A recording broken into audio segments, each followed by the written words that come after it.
What up, cappers, gamblers, punters, hustlers, low baggers? Happy Tuesday, August 25th to all of you. Thank you for watching Betting with the Bag right here on odds.com, odds headquarters here on YouTube.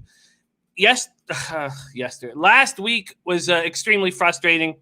Started off on Tuesday strong. And L was on the show as he's on the show today. He's on the show every Tuesday. We got off to a really nice start. Wednesday was the worst day I've had in 2020, and it wiped out 3.5 weeks of MLB profits. Thursday was bad. Friday was bad.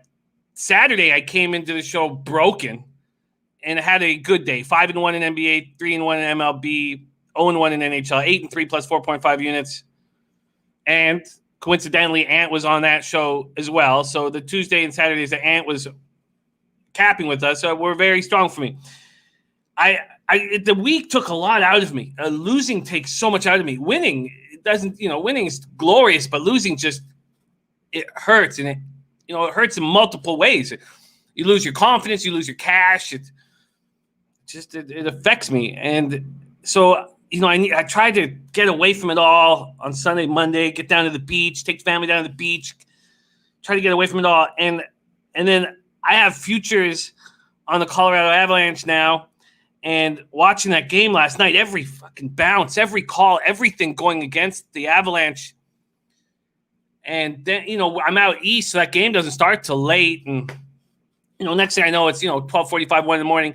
And then I'm just staring, looking up at the roof of the ceiling. And then it's 3 in the morning. I'm staring at the ceiling. And it's 5 in the morning. I'm just sitting there staring at the ceiling. So my insomnia is back.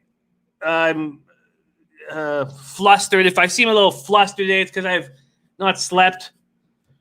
And if I get a little emotional fast, that's why.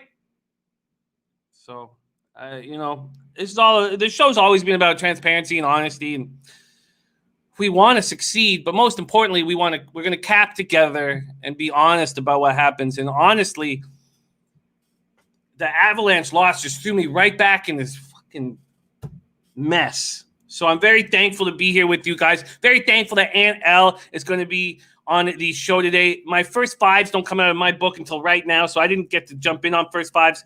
I did make 2 bets in MLB, 1 bet in NBA. I almost made 3 in NBA, and I was like, you know what? Just fucking keep your shit together and make 1. I've hit 11 out of my last 13 sides and totals in NBA. That's something that's been keeping my wits together. But it's a brand new week. It's a week full of hope. We always say that there's nothing more dangerous than a man with hope. And I have a little bit of it. Shout out to all the cappers in the chat. We got Michael Ervelina in the house, loving the Cardinals first 5. I'm guessing by a half. Cardinals team total first 5 over. Dark Knight's going to get lit up tonight. I agree, Michael Ervelina. My team totals went out.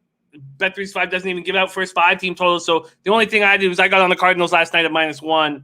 So I'm completely with you. And I would like to add, I'm sure it's going to get – we'll talk about that game. I'm sure it's going to get a ton of steam. There's Buzznuts in the house. Backdoor cover. Great night last night, 4-0 with Dallas in regulation. Well, I'm happy some of us felt good about that outcome. Tony Hill ready to get to work. Backdoor cover. Backdoor cover like in the Clippers, -6.5.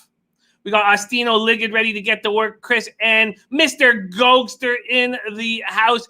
TJ, look at that. Plus 12 unit day from yesterday. I love hearing that. Viper NB, Mr. Wisdom, Richie Rich in the house. And that fan says, is the over in the first game, Angels Astros, the easiest play of the day? Well, look, man, Javier can bounce back from Colorado. And these 7-inning games are a mess. And we're going to start with the 2 doubleheaders. Not that we are excited about talking about them, but just so we can get through these doubleheaders. So I don't know, Davfan. I don't know. Spreadsheet play of the day is the Oakland A's. Oakland A's. We got Rye Cape in the house. Tony Mang, E. Gordon, and Ovi Knight. I wasn't feeling it. Yeah, Tony, I get it, man. I absolutely get it. Yeah, I get it. The Ovi Knight heard that last week there was some tough spots, man. But there have been some, I had hit 10 of my last 11 in NBA sides and totals till I went 1-1 on the Lakers game. So, I hear you, Tony. It's not all fucking ice cream and fucking lollipops, Tony. But I hear you, man. There's brotherly hype in the house. 20 minutes of who goes 0 for 10 from 3. That game, I lost my mind watching that game you're talking about. Eric Gordon, I had over 2.5 threes. He took 10 shots, scored 0. Viper NB in the house. Nitty Foo getting ready to get to work. Sabino in the house. Mr. Ghost has been up since 6 a.m. with KBO. I like that. There's Top Set ready to go. Daniel Burkhardt, Jack Reinhardt, Sunny Springs. Great group. Johnny Cage. It's all good, Tony. It's all good, man. It's all good. There's Red Girl in the houses. Richie Riches, let's resurrect the magic of Spidey today. Tori Coker going Denver first half. Look at Von Polo. Live betting Dallas plus 900. Oh, wow. You must have lost your mind with that 3. Michael Ricciardi in the house. Picasso the Prophet. Great capper. Love seeing him here. Jason Falk. All right, it's time to get. There's Kevin Reed. Says, I just want to see a beautiful face while I drink my coffee. Kev Reed, we have I know you rock horses nonstop, and you got the big Thursday night show this week, odds. But Razor Sharp Picks birthday, Saturday, September 5th, Kentucky Derby. We're going to be doing a full horse day, another 10-hour marathon. All right, let's get to work. There's Ari Miller. Let's get to work. And let's bring in our MLB expert, NL Sports, in the house. The highlights of my week. Last week, we're capping with this man. He led me to some glory. I need more of it right now. And how you doing, my man? Well, I could kind of empathize with you on having a bad week because, we killed it on the show on Tuesday. You were correct about that. That was pretty dope. But I had like a really bad Thursday, Friday, and Saturday. I wound up losing like 7 units combined in MLB over those 3 days. So I was just like, So the only thing I did on Sunday, because if I'm having a rough few days in MLB, and it happens every year, if you bet MLB every single day, it's a 6 months. I mean, you're going to have multiple stretches where you go have bad 3-4 day runs. I mean, it's just math. That's just going to happen. Even if you end the season up 50 units, you're going to have a 3-day, 4-day run where you just get killed. So I just didn't even look at any baseball at all on Sunday. I had one play, and it was against the grain. Everyone else was on the different side. I had the under in the Champions League final between PSG and Bayern Munich. 1-0 final. So I got to feel like I had a 12-inch dick on that one because the entire planet was on combinations of both teams scoring in both halves, over this, over that. So a 1-0 final. I really felt like I was smarter than everyone else there, which I'm not, but I felt like it. And then I just had 2 plays yesterday at baseball. I got back into the grain of baseball, had 2 plays of the day. And of course, I went 1-1. And I only tweeted out one of my plays, and the one that I tweeted out was the one that lost. So I'm like, so I felt like I had a losing day. Even though I broke even on the day, I'm like, I gave people the loser. Why didn't I give them the winner? So I kind of felt mad about that. So we're back at it today. I have a few plays on this card. I have a big favorite. I have a big underdog. And I got 2 teams that are, right around -110, -120. So let's get at it. Let's get at it. And great stuff. Looking forward to Cap. There's Razor Sharp Picks in the house. Got to get him on this show here. But reminding everybody, his birthday, September 5th, the Run for the Roses, Kentucky Derby. This will be the only birthday of his life that he gets to watch the Kentucky Derby on. We're going to make it special for our Razor Sharp Picks. It's September. That's weird. Yeah. Wild. COVID. Brian Watson on the under in the Clippers game at 2:36. We're going to talk all about so this is our schedule. As you guys know, we'll do the same thing every day. We'll go MLB, NBA, NHL. Let's get after it right now. And, God, unbelievable what happened to me in the last week. So, Ant's down 12 units in the week. 7 units in the week. I was down 12 units in the week. I went from plus 7.7 units down 5.73 units. So I'm 63 and 60, 51.2%. Say what? Yeah, sorry. I went from up 20 to up 10 or 13, something like that. So I'm like, that kind of sucks. But That's bankroll management. I deposit my bankroll into the book account at the beginning of the baseball season, and I don't touch it until the end of the baseball season. So there's still more money in there than I deposited, so I'm cool. Yes, that must be nice. It was not always like that. I lost my ass sports betting for a long time. 63 and 60, 51.2%, down 5.73 units. ROI minus 4.66%. Average line minus 112. Let's get to work. Scott Situte looking for locks today. We don't really use that word, and we go through the entire MLB card. So they'll come and go. Brian Warner into the house. Brian Watson, Matt Randall, Maxwell Smart, Guillermo Zertucci, Prince of the City, Ick Schnizzle, top set. Let's get to work. Angels, Astros. I expect the roof to be closed. It's tough getting. The only team I'm getting the information on ahead of time is the Diamondbacks roof situation. Every time I read what they're doing, I can't fathom how the roof's open. It's 113. That's what it feels like. Yeah. Jesus, crazy. That seems kind of silly. It's nuts. But I'm expecting the roof to be closed for both games of the double dip. Astros, Angels. 22-year-old Jose Suarez, a tricky pitcher to figure out. So he's 22. The Angels obviously believe in him, and it's not like these Angels experts. I know this team's falling apart 9-21, but they believed in Bundy, and he started off the year pretty strong. They have a huge belief in Jose Suarez. Went out 1 1/3, 5 hits, 5 earned runs, 1 walk, 0 Ks. His first start in 2020. In 2019, his 21-year-old, he got completely lit up as well. 2-6, 7.11 ERA, 1.64 WHIP. In Salt Lake City last year, he was good, really good. 3.62 ERA, 1.27 WHIP. And remember, if you have a ERA under 5 in the PCL, it's considered very good. 31 Ks and 32 1/3, but 17 walks. And that's been his problem up in the show as well. Going up against Christian Javier, 2-1, 3.55 ERA, 1.07 WHIP. Had a great year until he had his first start in Mile High, and he got rocked. Angels versus righties, 252, 784. Astros versus lefties, 273, 840 OPS. Angels bullpen improving, 4.57 ERA, 1.34 WHIP. Astros bullpen still dealing with the injuries, and they've been fortunate not to have a higher ERA with a 1.57 WHIP. So it's a double dip because the tropical storm Laura, I believe, is now turned into a hurricane, is coming to the Gulf Coast. Astros come off 11-4 victory. George Springer probably won't be in the lineup. He got hit with a 95-mile-an-hour fastball, but the X-ray in his right elbow. X-rays are negative. So, but he's poor Astros. They don't deserve to get hit like that. And Suarez, as I said, just got lit up by the San Francisco Giants, who are hitting lefties hard. So here we go, game 1 of the double dip, and you've got very interesting thoughts on these double headers, and I'd love for you to share them with everybody. But if you want to make moves, Astros open up at minus 160 at Bet365. It's where they stand right now. And if you want to make a move on this total, it's all over the place. Between 8.5 and 10. Angels. 7-inning game? Yeah. Okay.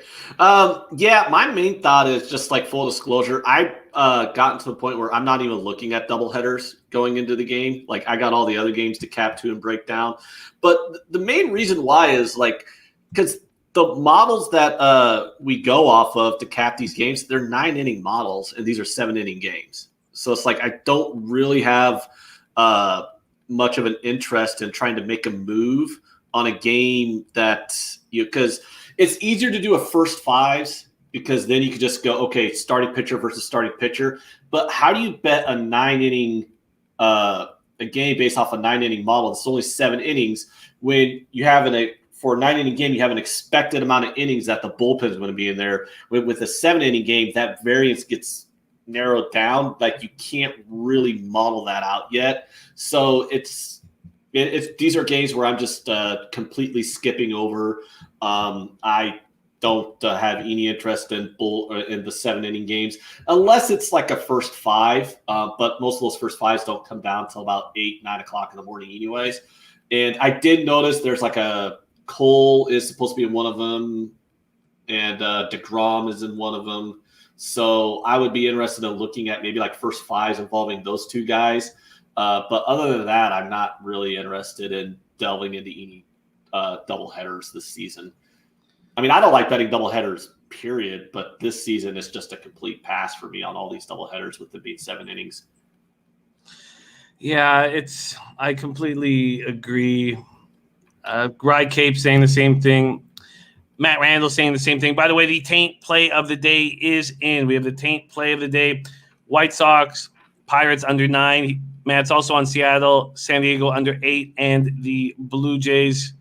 And then Prince of the City, this man just slaughters tennis and shares all his action, is on Serena Williams tonight. She's looked great. You're never going to see her at this price, minus 140. So a move on Serena for Prince of the City. There's Dutch Boy Fresh in the house. Great to see the Dutch Boy Fresh. I want to get you on the show this week. She's minus 1,000 yesterday, now minus 140. Like, did it come out that she's injured or something? Like, no, she was minus 1,000 in her match yesterday. Oh, yeah. Okay, I was about to say, like, that was a lot of line movement. That's what I imagine is happening. Jazz minus 3, Clips first half minus 3.5 for Dutch Boy Fresh. I've already locked in Clips first half minus 3.5. I almost took him first quarter, but I stopped myself. Okay, so the second game of this doubleheader, we know that Julio Teheran is going to be in. That's all we know. It's going to be an Astros bullpen game. Now we have Gray listed. Who knows? The market is just coming out for that second doubleheader. Angels. Well, Astros. the Astros bullpen sucks, so there's my thoughts on that. Without a doubt. And then Mets, Marlins, still, I mean, I don't have DeGrom set anywhere here, but it's supposed to be DeGrom or Porcello because these Mets haven't played they haven't played in a while, right? The Mets haven't played since Wednesday.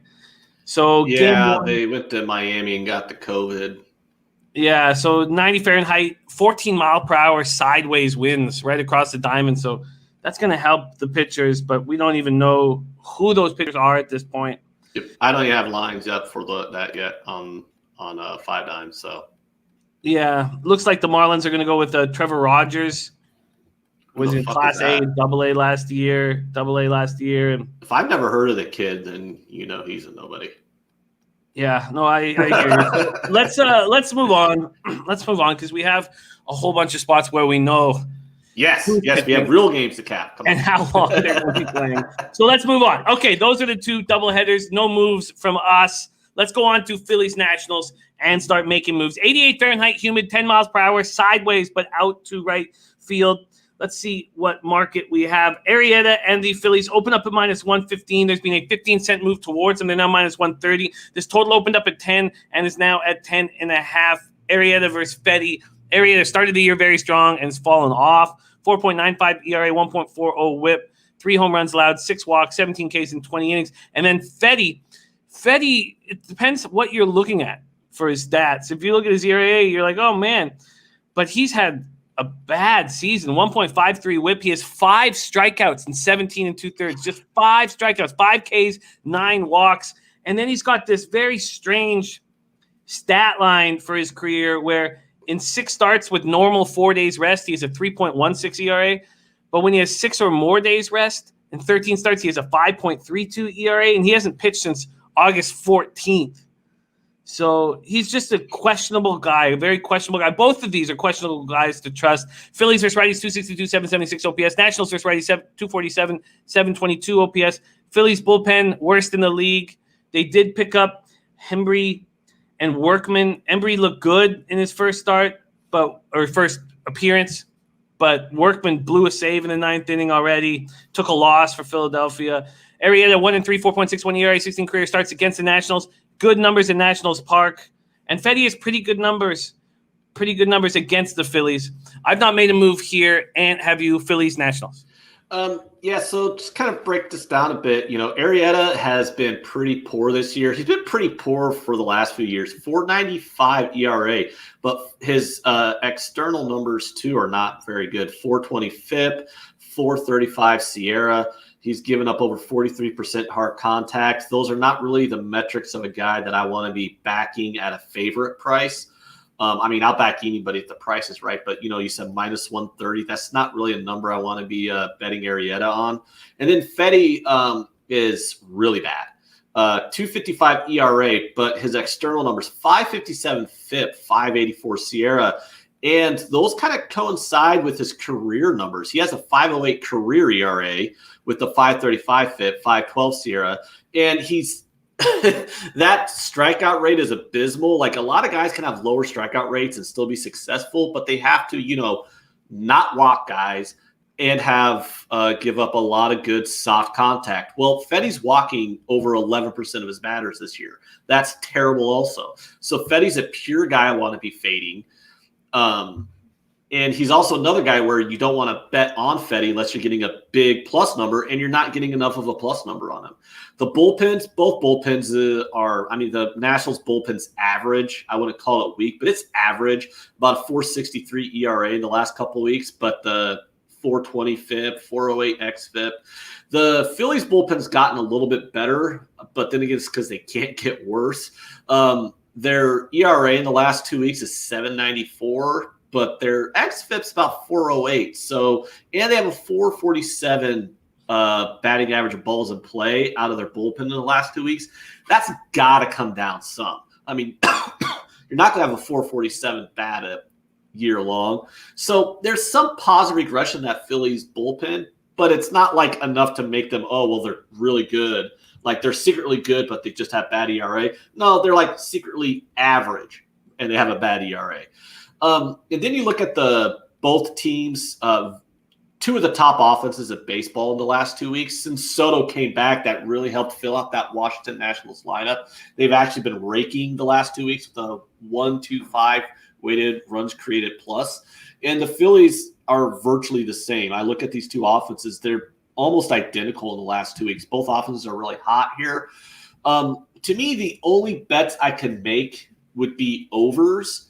But the bookmakers have figured that out, and they've given us a 10.5 total juice to the over. And then the first 5 is at 6. So that's a lot of words for me to tell you I'm passing on this game. The only thing that I could think has any value would be an over, but at 10.5 juice to the over, I'm just going to have to stay off of it. I agree completely. This is a stay off here. I don't trust Fedde. I don't trust Arrieta.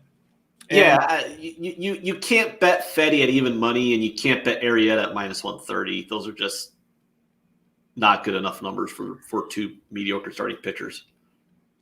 Nathan Williams saying Soto showed some heart last night, even though they lost to Miami. Soto's rolling 4 for 5 yesterday. Third 4-hit game for him, batting 400. And the Nats offense is rolling too. They've scored 17 runs in their past 2 games. Mr. Burns says both bad. Nilo says I like Phillies finally turning a corner. Maybe. I mean, the Phillies are 2-6 on the road. The Nats are 6-11 at home. I mean, I don't. So if I could have got a 10, if I could have beat that line move. If it was 10 at even money, that would be, a play. I mean, if you're giving me even money on a 10, but I got to lay $1.15, I don't want to lay 15 cents on a 10.5. Hustle Man says, how about Fedde strikeouts?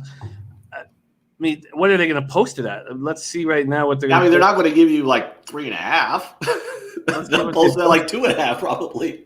Let's see where it is right now. Why is it not? Yeah, it's not even up for me. Yeah, they shouldn't even give a Fedde strikeout prop. Although everyone likes to bet overs on strikeout props, so they should still give it at like 3.5 and juice it to the over and then laugh. People will be like 3.5 and they'll still bet it. Let's move on to Red Sox, Blue Jays. This was a fishy line to me. Opened up at minus 125, now minus 120. I couldn't figure out why the Jays weren't bigger favorites and didn't want to just pull a quick trigger. Wanted to talk about it. Chase Anderson, I mean, he's looked okay, 9 2/3. Is it because they're traveling? Is that it? They have this big series against the Rays and there's a very important series, and then they travel up. And Grichuk probably not in the lineup after that 3-run homer in the 7th inning. Very strange. 75 Fahrenheit clear, 11 miles per hour to straightaway center. Kyle Hart's looked terrible this year in just 5 2/3. The Red Sox don't hit righties. The Jays hit lefties. Red Sox bullpen is trash. Jays bullpen's good. It's tricky. Break it down for us. What are you thinking on this spot? So I remember it was, a week ago, 2 weeks ago, we talked about Kyle Hart's first start in Major League Baseball. And I said something along the lines of, I don't trust a guy who's 27 making his Major League debut. And Kyle Hart's shown why I don't trust guys who are 27 making their Major League debut. He's been absolutely terrible. On the Chase Anderson side, I can kind of explain that a little bit. The people, like we all know, like the people who control the baseball betting market are the modelers. They're the guys who, crunch all the numbers. They're the nerds who put in all these numbers into their little database, and then it spits out a line for them. And modelers are extremely biased against pitch-to-contact pitchers. They really are. Very few pitch-to-contact pitchers get good ratings in people's models. Even Kyle Hendricks is considered just slightly above average in most models. So you do not see guys like Chase Anderson getting a lot of respect in the baseball betting market because career 3.93 ERA, but a 4.55 FIP, 4.54 xFIP, 4.43 Sierra. On the season, he has a 2.79 ERA with the 5.62 FIP, 5.58 xFIP, and a 5.14 Sierra. The thing is you want to try and you always look at guys with high xFIP, high Sierra discrepancies to their ERA, and you kind of want to fade those guys because you're like, well, if a guy has 0.5 runs higher on his FIP, xFIP, or Sierra to his earned run average, that's a sign of regression. But this is his career numbers.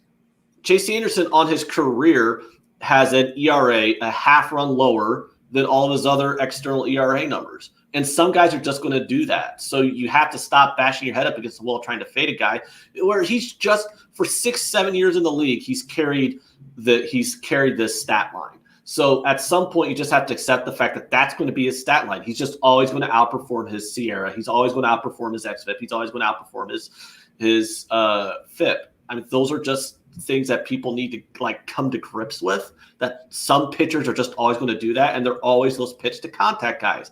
For example, he has an 87 mile per hour exit velocity, so he doesn't give up a lot of contact. He has a 278 career BABIP, so he's one of those guys who, on his career, he has a batting average of balls in play below league average.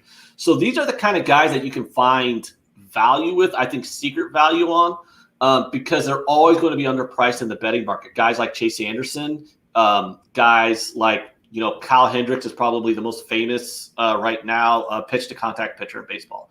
So that's why this line is going to be low, and the line on all his starts are going to be low. So that's a really long story, but it's kind of something important. You got to narrow down some of these pitch-to-contact guys who are always going to be undervalued. And you're also looking in here, the ERA number. I mean, the bullpen for the Red Sox is terrible. The bullpen for the Blue Jays, you're correct, has been good. They actually have the Blue Jays bullpen over the last 2 weeks has a 1.6 pitchers WAR, which is number one in baseball. So if you don't know what pitching WAR means, it's wins above replacement, and they have a 1.6 WAR over the last 2 weeks, which in that span is number one in baseball. So their bullpen is hot. These guys are not giving up hits.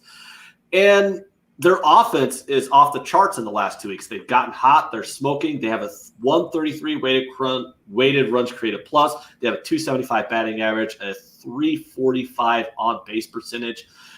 They have a weighted on base average of 365. I absolutely love the Blue Jays in this spot. This is, in my opinion, the highest edge of the day. I bet it last night at minus 125. You can get a better number than me now at minus 120. This is absolutely the highest edge of any game out there today, in my opinion, on baseball. So if you're like, I only want one baseball play of the day, this would be the one I would bet. Yeah, I mean, that makes sense. Makes sense. I mean, if Grichuk dealing with this back issue, gets on a plane, flies up to Buffalo. So if you take Grichuk out of the lineup, and if you look at Kevin Biggio, Travis Shaw, Teoscar Hernandez, Vladdy Guerrero, Danny Jansen, Lourdes Gurriel, Brandon Drury, Espinal. It's a deep lineup. But I think that the Boston Red Sox have a better offensive lineup than the Jays with those two guys out of the lineup. Vertigo, Devers, Martinez, Bogarts, Moreland, Vasquez, Pilar, Bradley, Peraza.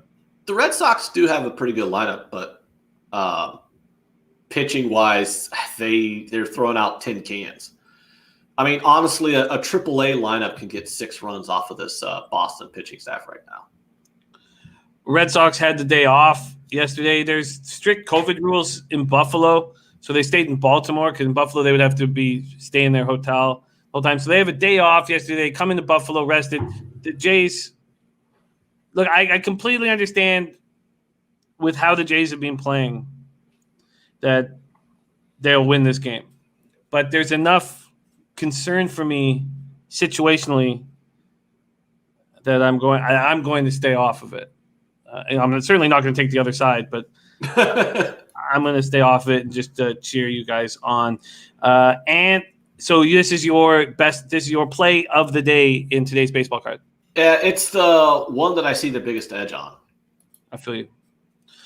All righty, Matt Randall also on the Blue Jays. I am not going to make a move on the Blue Jays today.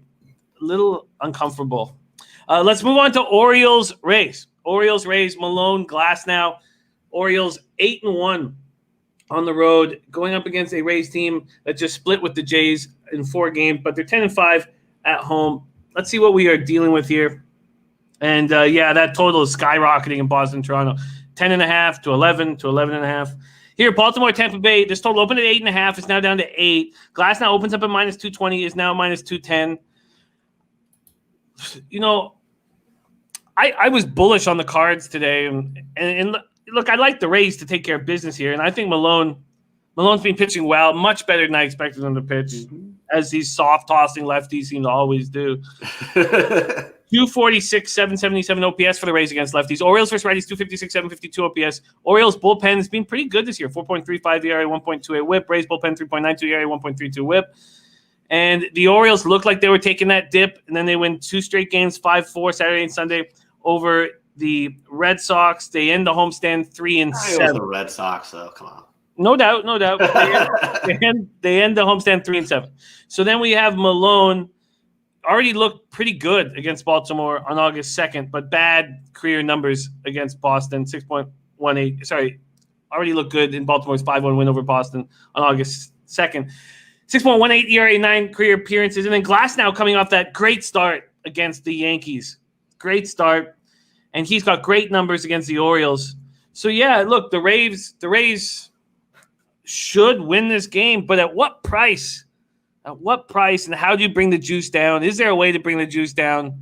Are you making a move here, Orioles, Rays? And basically everything you said, that's kind of I like the Rays. The numbers show that there's actually value on the Rays at this price. But I'm not sure I want to be laying this number with them with how sneaky Tommy Malone has been.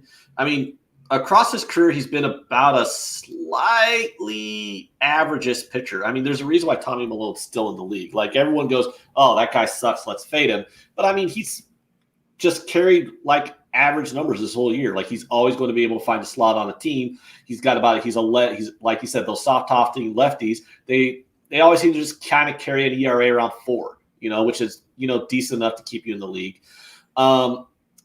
The Glasnow, he's had a rough year so far, but there's a lot of positive regression in his numbers here. Like, he's got a 6 ERA, so that's going to come down. His Sierra on the season is 371. And I'm looking at his BABIP 349. So I expect Glasnow to come back to his mean, and especially with that last start against the Yankees kind of shows, okay, he's probably getting right here. If Glasnow's getting right, the Rays should absolutely be a minus 200, minus 250 type favorite in this game because Tommy Malone at his best is just an average pitcher. And the Rays offense over the last 2 weeks is extremely hot. 287 batting average, 365 on base percentage, a 503 slugging, 268 WOBA, 138 weighted runs created plus over the last 2 weeks. I mean, that's a very hot offense. Granted, the Boston Red Sox have a pretty hot offense right now too, or not the Red Sox, obviously the Orioles. The Orioles have a pretty hot offense also right now, so that's really nothing to sneeze at. That's why I'm staying off this game. I think the Rays number on the Rays is justified at like minus 200, but I'm not going to lay $2 against an offense that's been performing the way the Orioles offense has. Even though I don't believe it's a sustainable number, I'm not going to get in the way of it. I'll wait for them to cool off before I fade them, paying $2 to fade them. I absolutely, expect the Tampa Bay Rays to win this game, but I'm not going to pay $2 to see them win the game. Yeah, and then the minus 1.5 plus 100, and with the way Malone's pitching, it's just a little too much. TJ says O's are the play today. Too much name cred for Glass now. How is he getting right? Has only pitched into the sixth once. Yeah, I get it. And Corey Simmons, gooch play of the day is the Orioles at plus 190. Orioles at plus 190. We got Brandon Cummings in the house. All is well here. I could never fault anybody for taking a plus 190 in MLB. So, yeah, especially when you got a pitcher who's got a 25K K to walk rate. Carlos Jetton in the house. Great to see you, Carlos. Yeah. And Matt Randall says a lot of love for the Birds today. Great to see you, Brandon. All's well here. Yeah, the family is all good. And, all's very, very exciting here. Got a 3-year-old and then another one on the way. A February baby. So we're all very excited here. And great to see you, Brandon Cummings. Our guy, Brandon Cummings, a first responder in these very difficult times with COVID. So much love for you, Brandon Cummings. Thank you for asking. He could get like a $500 discount at most car dealerships right now. Yeah, you're right. If you want a Toyota. If you want a new Toyota. Let's get to work here. Yankees, Braves. So this was strange. I don't know if you guys know. Thank you, Brandon. It's exciting. We're excited here. I don't know if it's Tukey or Ian Anderson. I was told, or I read that it was going to be Ian Anderson, 3rd overall pick in 2016, that we were going to get to be able to watch and make his MLB debut. But there's Tukey listed on a bunch of different sites here. Yankee. Yeah, they must not have confirmed it because I don't even have a line for this game. Yeah, the lines are just starting to come out, and thank you guys for the kind words. Yeah, we're really excited here. Yankees Rays, 77 Fahrenheit, humid, 4 miles per hour, sideways in. Let's discuss this game as these lines trickle out. There's one has come out, and it has the Yanks at minus 200 and the total at 9. There's Jimmy CC in the house, Young Bula back in the Knights. Looking forward to talk about that spot. Braves versus righties, they hit them hard. 278, 827 OPS, and the Yankees, we don't know who they're going up against, whether it's Anderson or Tukey. Both teams have very strong bullpens, and the big news for either side is that Acuna coming back, expected to come back for the Braves. Aaron Judge expected to come back for the Yanks, and we have Cole on this enormous unbeaten streak and looked good against the Braves back in the day when he was with the Pirates, but who cares about that? And I was hoping to see Anderson pitch today. I don't know if we are going to see him, so we don't need to talk too much about this spot. But Yankees, Braves, is there anything to say when we don't know who's pitching for the Braves?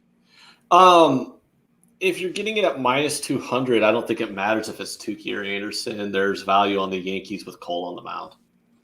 I mean, I did this last start against Glasnow and got burnt, doubled up on the Reds. Yeah, but Glasnow's a good starting pitcher, and Toussaint is very mediocre, and Anderson would be making his MLB debut. And I would just, maybe use the Yanks as a parlay piece. And that's if they're like minus 200. I still don't see a line. I mean, Garrett Cole always gets steamed, and rightfully so. He's, one of the top 2-3 starting pitchers in MLB right now. So I absolutely would expect he should always be minus 200, at least in all of his starts this season, unless he's going up against, another top starting pitcher on a top team. So I would not be against using the Yanks as like a parlay piece, especially since I have a pretty big favorite that I'm on later on in the day that I know a lot of people don't want to bet. Yeah. Well, I mean, they don't like betting minus 200. So no, I hear you. If you want to use the Yanks as a parlay piece for a play I'm going to have later, then that would be like something I would do.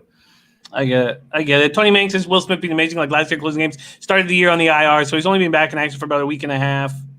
There's Ryan Gosling in the house. Cody A.V.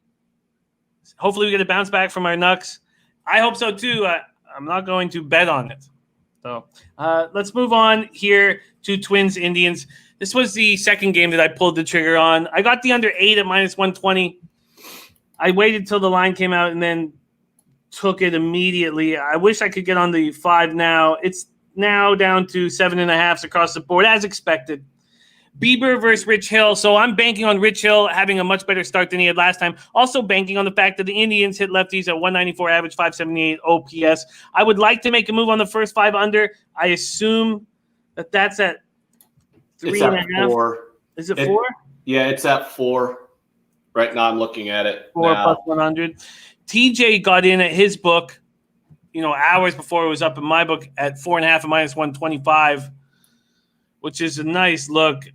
If Rich Hill pitches the way I'm expecting him to pitch, Bieber's best pitcher in the league this year, 5-0, 1.11 ERA, 0.76, 65 Ks and 40 2/3. I don't know why I got off the strikeout prop after the first 2 wins that we had on it.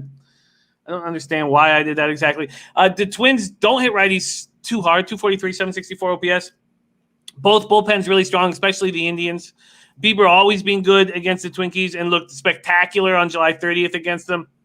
Struck out 13 in 8 innings, and the Indians won 2-0. Nelson Cruz 1 for 10 against them. Sano 6 for 19, and Sano is hitting hard right now. Extra base hits in 8 straight games that ties him for the franchise record with Killebrew and Oliva, second longest run in club history.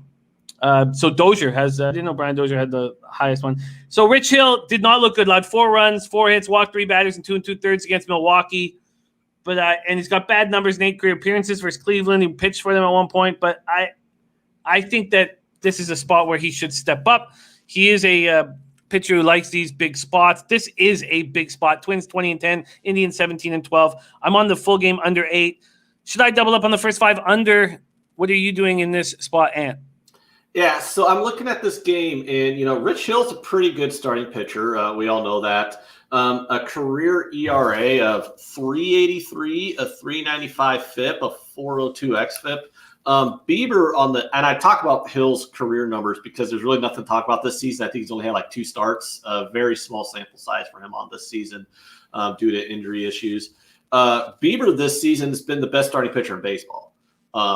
He's absolutely killing it. His ERA is right around 1. His FIP, his xFIP, his Sierra are all under 2. 43% K rate. It's absolutely insane what Bieber's doing this year. I mean, that's not somebody I want to get in front of. But the problem is if Rich Hill comes out and pitches, how he is able to, like, I'm not sure how he's going to pitch due to the fact he's coming off, he's been on the IL a lot of this season, and he's 40. So I don't really know what to expect from him at 40. But he's a lefty. The Indians' offense has been bad all year. It's been worse against lefties. This is a game where I just didn't want to delve into it too much betting-wise because, like, normally a Shane Bieber starting at minus 180, that's actually, like, on this season, I'd be like, oh, that's kind of value because, Shane Bieber's shutting everyone down. But the Twins have a very high upside offense that's actually been getting hotter over the last 2 weeks. A 265 batting average, a 345 on-base percentage, a 445 slugging, and a 338 weighted on-base average with a 114 WRC plus. So these are numbers that are not surprising from a Twins offense. When going into the season, they were rated on most preseason rankings as a top 5 offense in Major League Baseball. And it's the same offense that, set a home run record last season. So I have a high upside offense. Also going up against a team that's been very bad offensively. This is just a game where it's just I just cannot find a way to get on it, especially after the initial move on the under, because the under got moved down to 7.5, and I don't want to take this under 7.5 full game with 2 I mean, taking under 7.5 in the American League. I mean, National League also with the DH and National League too. But 7.5 is a very sketchy total to take unders on when you're dealing with DHs, especially when I have question marks with Hill. I have too many question marks with Hill, so I don't know if I want to take the Twins. If I did have question marks with Hill, I might take a shot on the Twins with that big plus number, because I do think they're a good enough team to, if they can get a few runs off of Bieber, you know, you're going to have good value with that plus number. But this game for me was just a complete pass.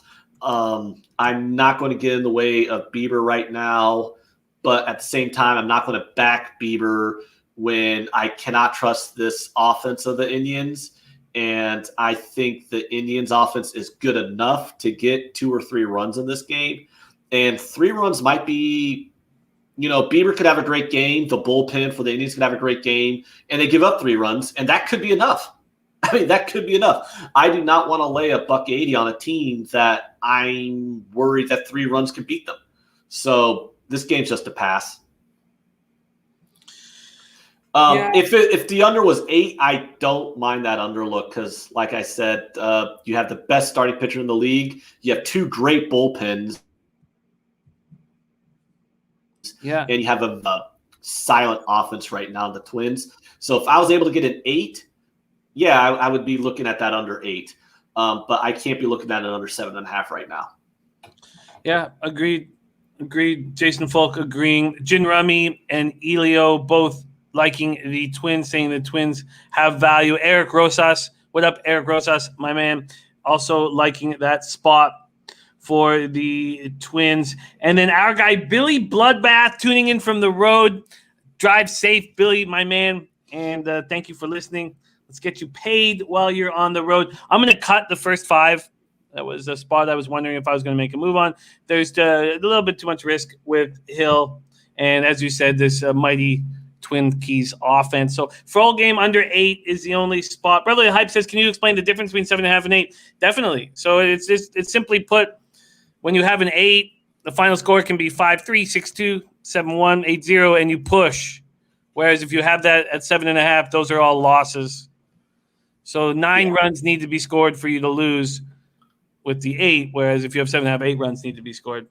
And it might not sound like a huge difference, but it is, especially when by the end of the baseball season, I'll have over 600, 700 plays on the year. I mean, I can't be taking the worst of the number. You know, the number opened at 8. You got it yesterday at 8. I didn't pull the trigger yet yesterday, so I can't be taking a half run worse of the number. Yeah. No, it's well put. Okay, let's move on to Cubbies Tigers. This is a very interesting matchup with 2 pitchers that are also tough to trust. But should we be trusting Spencer Turnbull here, even though he's 1-15 at home? Tricky spot. Let's go over it.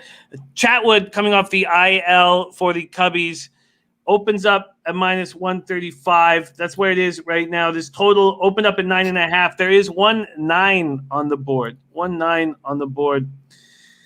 83 Fahrenheit clear, 5 miles per hour out to right field. These Tigers open the year 9-5, lose C.J. Cron, and now they wake up at 11-16. They've lost 11 of their last 13 games. They hit just .213 with a .655 OPS against righties.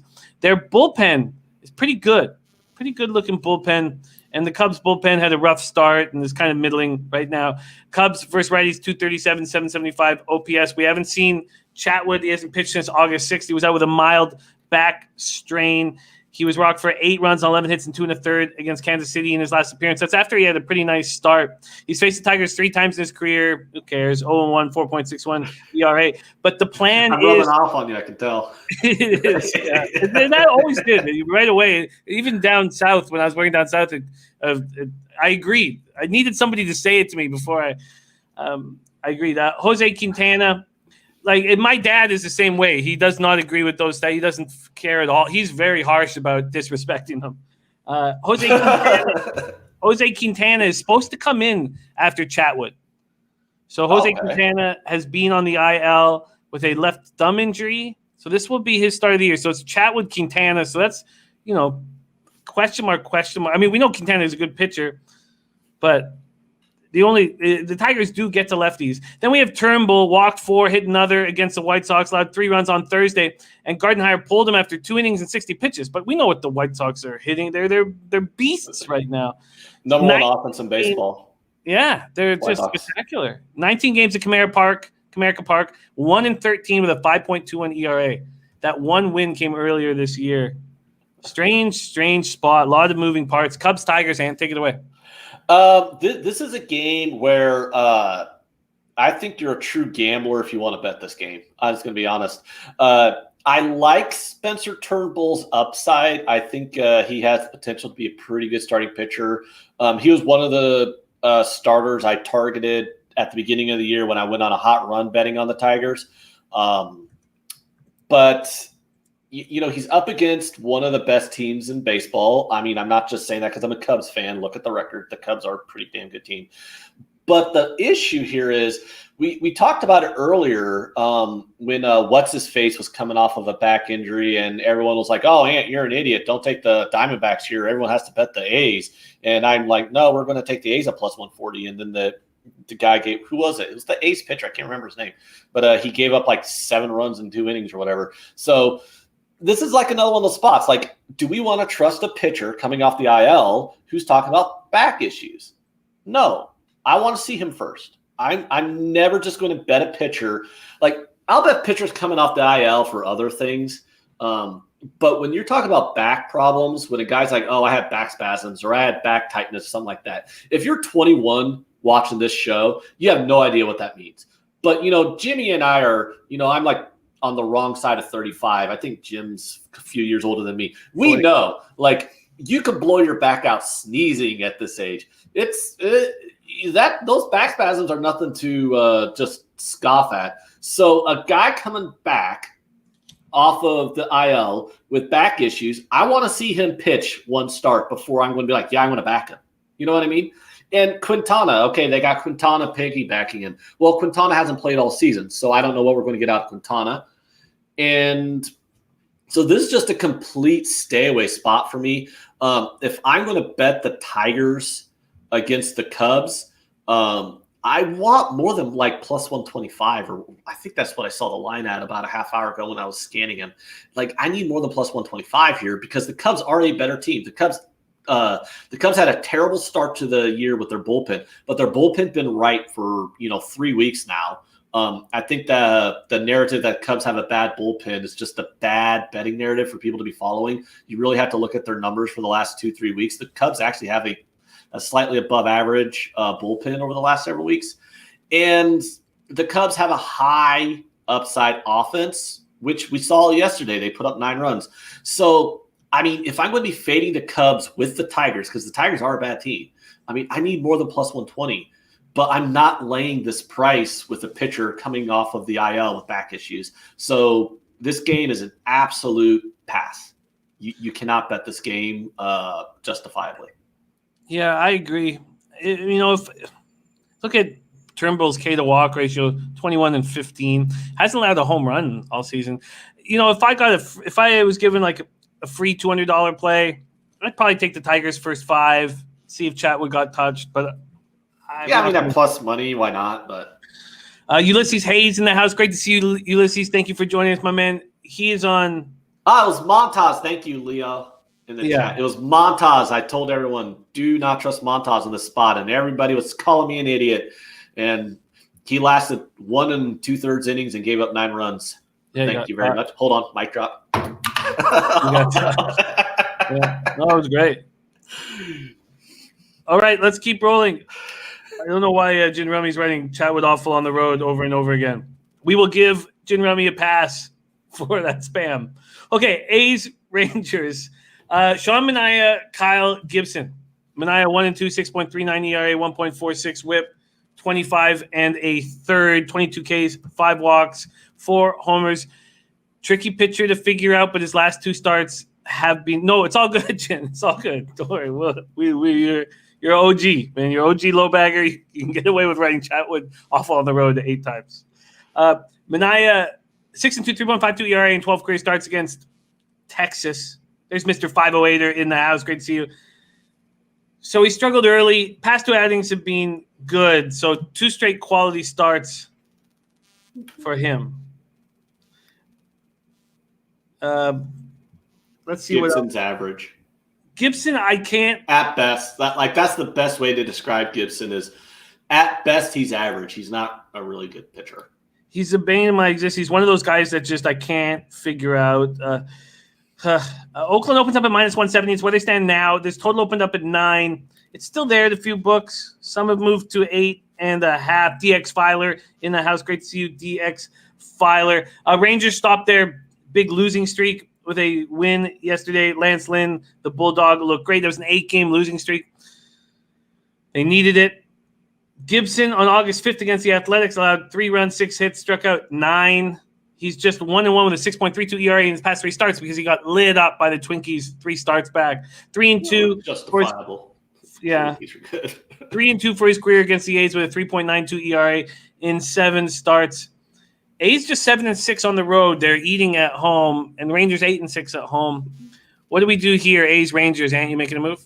Yeah, so I'm looking at this game. Manaea is a career-wise, you look at his numbers right now so far, a 6.39 ERA, but his Sierra and his xFIP are both below 4. And he does have a very high BABIP on the year at 359, but his career BABIP's at about 280. So you're going to expect all that to come back down to his mean, his ERA to come back to his mean, which, he's had a couple good starts, his last few starts. So, I expect that to continue. But the thing with Manaea is, his career numbers and his mean is not great. I mean, it's just he's a slightly above average starting pitcher. But he is backed up by one of the top bullpens in baseball. They have an absolutely smoking hot bullpen out of the Athletics team. I love their bullpen. And their offense is above average. I mean, I don't think their offense is one of the top offenses in baseball, but it's a pretty good offense. It's definitely good enough to get some runs off of a guy like Kyle Gibson, he has a career 4.50 ERA. His FIP, xFIP, Sierra, all those numbers kind of coincide with that 4.50 ERA of his. He's just below average. He's just a below average pitcher. He's not really going to give you anything special. And the Rangers have a below average bullpen. Their bullpen on the year, 4.80 ERA, 4.71 FIP. They don't have a good bullpen. And they have probably the worst offense in baseball right now. A 66 WRC plus. It's really, really rough. The problem here is the game is lined the way it should be. The Athletics have an advantage in every aspect of the game, starting pitcher, bullpen, and offense. And you're getting a -170 number because the number should not be like -200, -250 because Manaea does not justify a number like that because he is only a slightly above average pitcher. So at the price, yeah, that's where the game should be. I mean, the Athletics are justifiably a -170 favorite, and that's why I don't have an edge on this game. If people were if you had to bet this game, I would kind of just look for, Rangers team totals, maybe like a team total under or something on the Rangers if you needed to find a spot. Actually, let me look that up now, see what's that. Oh, I mean, the team total's 3.5 -110 to the under. I mean, that might be a bet that will probably win, but yeah, I just don't see very many advantages in this spot. I know people are going to be like, "Ooh, bet the A's, bet the A's, bet the A's." Well, yeah, the books are saying, yeah, the A's should win too. That's why they're -170. So I'm like, I don't want to lay -170 in this spot with them. Although they should probably win. They're definitely the better team. Yeah, understandable. Rangers don't hit lefties. 225, 655 OPS. I do have a few plays coming up, though. I know I've passed on a lot. I've only given out one play, but I do have a few coming up. Don't worry. Jimmy's backloaded it, apparently. Too. And I get there's Guru Sports Bets. Great to see you, Guru. Thank you for joining us. Yeah, it's Vero Video, Mickey Cohen, DX Filer. Oh, just to catch people up, the one play I did give out was the Blue Jays money line. Yeah, and all I've done so far is Cardinals -1. I don't even think we've got to that game yet, though. And the full game under 8. We should get to that Cardinals game eventually, though. Rich we'll heads on it. spot. Rich Hill, the Twinkies, Bieber, Indian spot. Huh. Yeah. No, I think there's well put. I mean, A's bullpen 1.99 ERA, 1.08 WHIP. Rangers bullpen 4.82 ERA, 1.39 WHIP. But Lamont Williams says, what about A's solo over? There's Spenny Pennybombs with Spenny Pennybombs putting up his action also. So that means Spenny Pennybombs, myself, and Dutch Boy Fresh all in Clippers first half -3.5. Good job getting the -105. I had to put a dime more. The A's solo over is it's juiced too much. I'm looking at 4.5, which is where I would expect it to be. But at -25 cents, I would stay off of it. I don't lay a lot of juice on totals. I mean, I might lay a lot of juice on sides, but I don't like ever laying, more than 15 cents on a total. Because, totals mostly are lined right where it's like a 50-50 proposition, theoretically. So, if you're laying a lot of juice on totals, you're not really betting an advantage. You might look at that line and go, 4.5, which I would say, I would lean over 4.5. I think they should get 5 or 6 runs, but not at 25 cents juice. All right, let's move on to Pirates, White Sox, Brault, Giolito, and see what we want to do here. Let's look at the market move. Giolito and the White Sox opened up at -220. They're now -230. This total opened up at 9, and it's moved down to 8.5. And here we get to Matt Randall's taint play of the day. Good job getting on that 9. It is now at 8.5. 81 Fahrenheit, clear, 6 miles per hour in. Pirates feeling good about themselves for the first time all year. 3-game sweep over the Brew Crew over the weekend. But they lose Colin Moran, possible concussion, and now Kevin Newman, discomfort, abdominal discomfort. And this is not a deep ball club. Then we get to the White Sox. They're rolling. 28 home runs their past 8 games. They've won 7 of 8 against lefties like Brault, 305, 994 OPS. Pirates versus righties, 210, 588 OPS. Their bullpen is very strong. Pirates bullpen is weak. White Sox bullpen, 3.68 ERA, 1.18 WHIP. Abreu just went 4 straight plate appearances with home runs. Giolito. Don't remind me. I'm a Cubs fan. Giolito against the Tigers, 3 hits, 1 walk, 13 Ks and 7 shutout innings. Really seems like he is rolling. Pirates, White Sox, take it away. Yeah, so Brault, you might go, oh, wow, Brault's really good. 3 ERA, except his Sierra is a 540, his xFIP's 478, and his career numbers and also you got to look at that 3 ERA. It's only like over 12 innings. His on the season, his career numbers over 285 innings, 480 ERA, 475 FIP, 505 xFIP, 502 Sierra. So that's he sucks. Brault sucks. He's not good. He's very poor at throwing baseballs to major league pitchers or major league batters. On the year, he also has over an 11% walk percentage, and he's not going to go more than 3 innings. Brault's basically a guy that's he gets piggybacked. You look at, he's got 4 starts on the year, 5 appearances, and 12 innings pitched. He's not someone that they're trying to stretch out as a starter. These are basically bullpen games for anytime Brault's starting. But the problem is their bullpen blows. They have a horrible, horrible bullpen. Over the last 2 weeks, 550 ERA, 572 FIP, 464 xFIP. And that's with a 238 batting average of balls in play. So they're actually getting really lucky out of their bullpen and their batting average of balls in play, and they're still giving up a shitload of runs. And also their offense is just terrible. You just mentioned it too. I wanted to touch on that, so I'm glad you touched on it first. Moran being out of this offense is the worst thing that could have happened to them, because they only have like 3 decent hitters in their entire offense, and Moran's one of them. This is not a team that can afford to lose a Moran or a Bell. I mean, you take these guys out, it's a AAA team. It's absolutely dreadful. So now that I just got done shitting all over the Pirates, Giolito, he's great. So I'm just going to skip through this real fast. Giolito's, he's great. The bullpen out of the White Sox the last 2 weeks, they've been great. The offense, best in baseball on the year. And their record against lefties, even better. So I know this number is juicy. It's really fucking juicy, minus 230. But this is one of those spots believe it or not, where you get like a big $2 favorite, that's still a ton of value because I have this game lined at minus 310. Like the White Sox should be seriously, the White Sox should be a $3 favorite in this spot. You put everything together, they have somewhere around a 76% win probability. So at minus 220, I laid the number, and this was the spot I was talking about earlier when I said, throw the Yankees in a parlay piece if you want, because I know people don't want to bet minus 200s, minus 220s.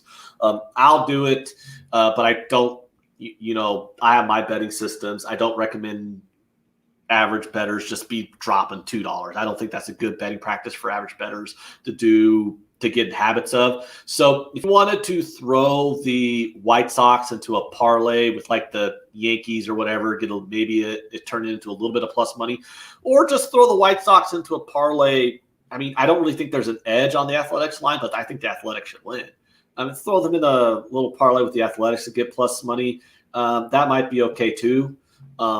But all in all, there is line value on this White Sox money line, and I took it. Interesting.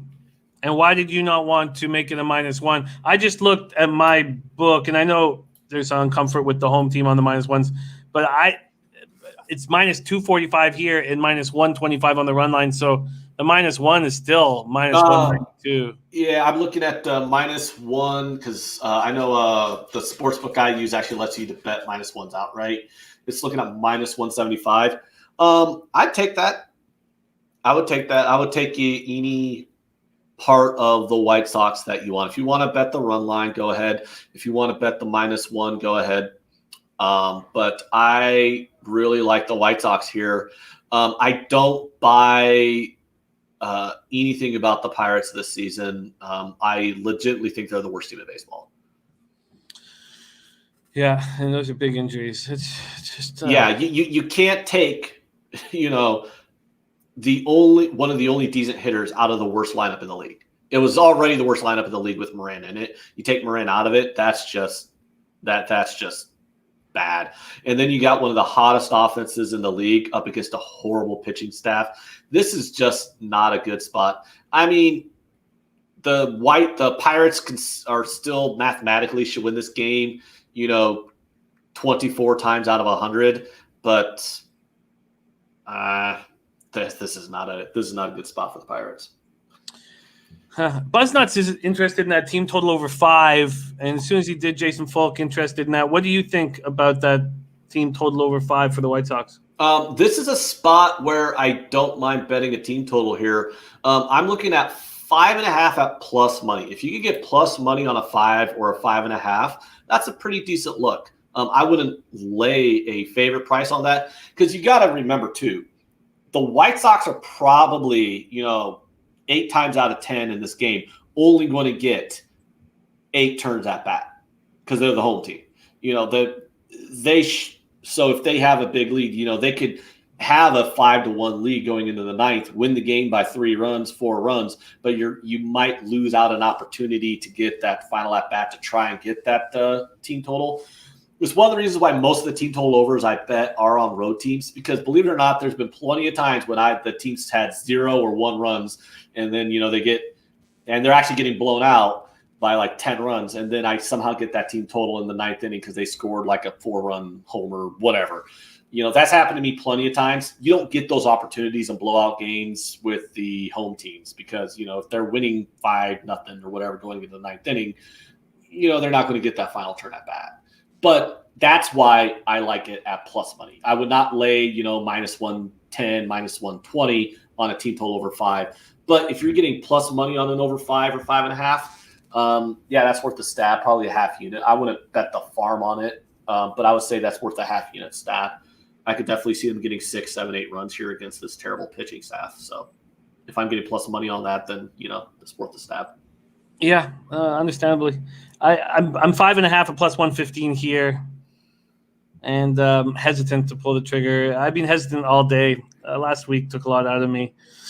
Reds Brewers. Let's talk Reds, Brewers, 76 Fahrenheit clear, 7 miles per hour in. Luis Castillo.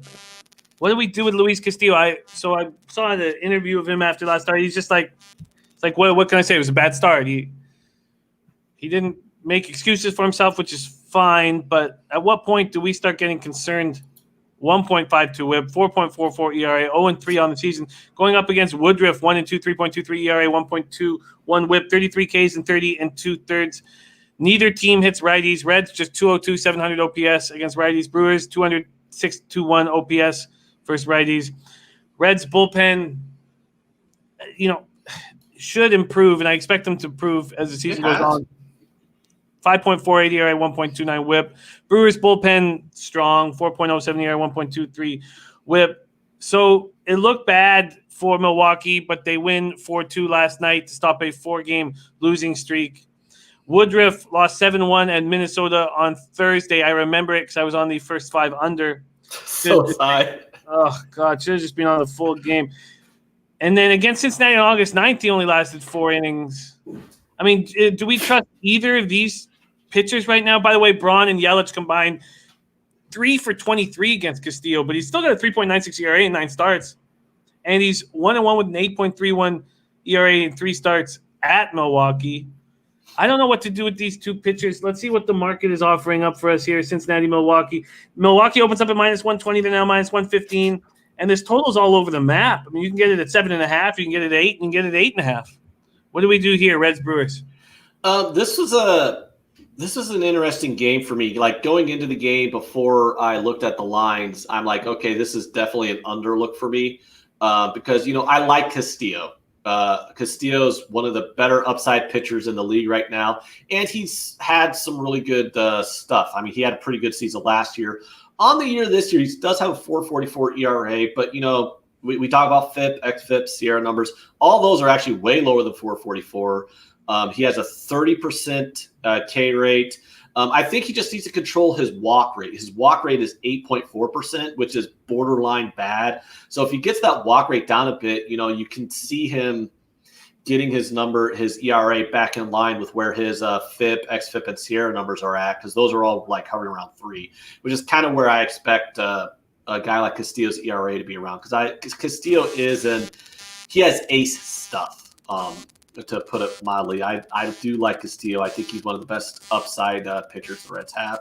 Woodruff, on the other hand, you already know I think Woodruff is a stud. He's had a couple bad starts, but on the year he still has a 3.23 ERA, 3.15 FIP, 3.49 XFIP, and a 3.63 Sierra. Those are all really good numbers.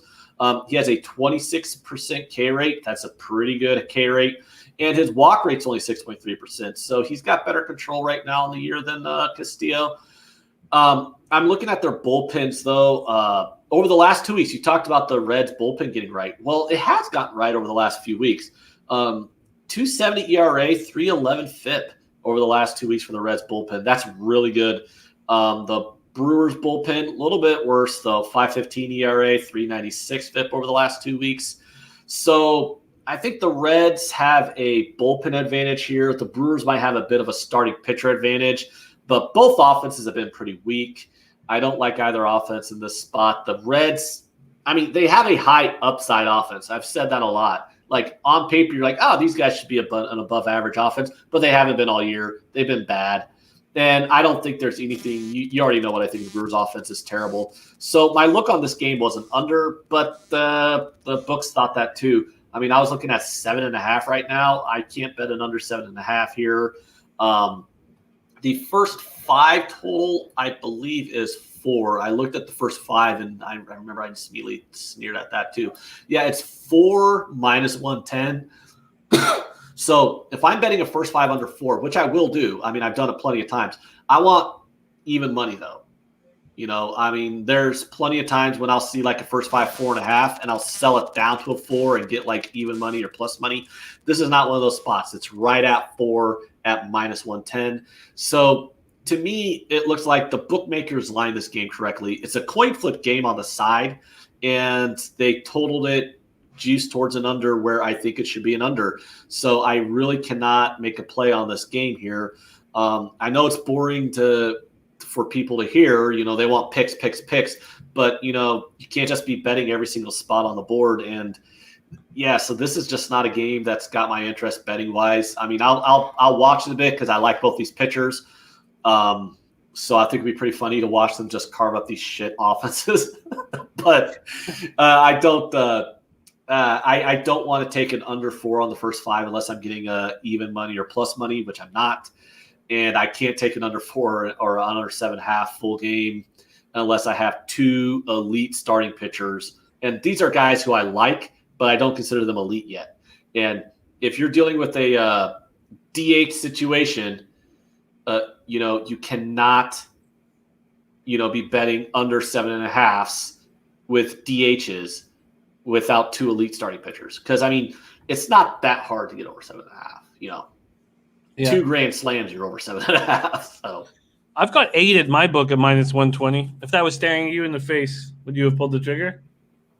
I like the 8. -120 is a little sketchy. -115, -110. I mean, I know I'm nickel and diming you literally here, but -110, -115, that's a little bit more interesting to me. -120 though, that's kind of like not too expensive, but it's definitely my look. If I was to make a bet on this game, so I know people are going to bet these games anyways, whether I have a play on them or not. So I'm just gonna let you know my look. If you had to bet this game, it would be on the under. I think that would be the safer choice. Yeah, I think the under makes sense here. 76 Fahrenheit, 7 miles per hour in is the wind, and I have interest. I have interest in this. Jim Robbie saying picks, be a man. Hey, Blue Jays. I'm on the Blue Jays and I'm on the White Sox. All right, Blue Jays and White Sox. I got 2 more picks. We got to get to those games. I do have a few more plays. We're going to get to one now. Connor Mack, are you making a move on that under 8 at -120? Because I'm interested in it. Okay, let's move on to a spot that I did attack. Cardinals -1 at -153. I'm also going to jump on the Cardinals first 5 -0.5. I will fade Matt Harvey, Batman, every chance that I get. The batted man. 9 ERA, 2 WHIP. I mean, it's 3 innings, so I shouldn't bother with that stuff. 3 innings, 4 Ks, 2 walks, 2 home runs allowed. And you got Wainwright at home, 0.83 WHIP, 2 ERA. Neither team hits righties hard. And a very important point was brought up by Dav Fenn in the chat, saying the Royals are so much worse without Salvador Perez. Don't love the run line, but I'm on the Cardinals somehow. I even thought about possibly taking the Cardinals first 5 -1. I don't have to do that. The first 5 -0.5 is less expensive as the Cardinals -1. It's going to be humid in St. Louis, 89 Fahrenheit. The Cardinals bullpen and the Royals bullpen. Royals bullpen's been lucky, but they have nice enough numbers. And the Cardinals are just a good all-around baseball team here, trying to get over the COVID issues they had from a couple weeks ago. I'm on the Cardinals big.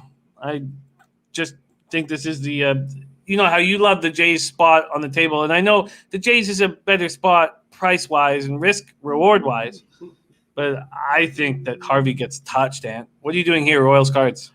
So my notes on Harvey is he's bad. That's literally all I wrote down here. So I'm not going to go on farther with that. Wainwright, though, this one's a little bit more interesting. So Wainwright's got a 2 ERA on the year, which everyone's like, ooh, wow, that's really good, right? His FIP's 335, his xFIP is 439, his Sierra 455.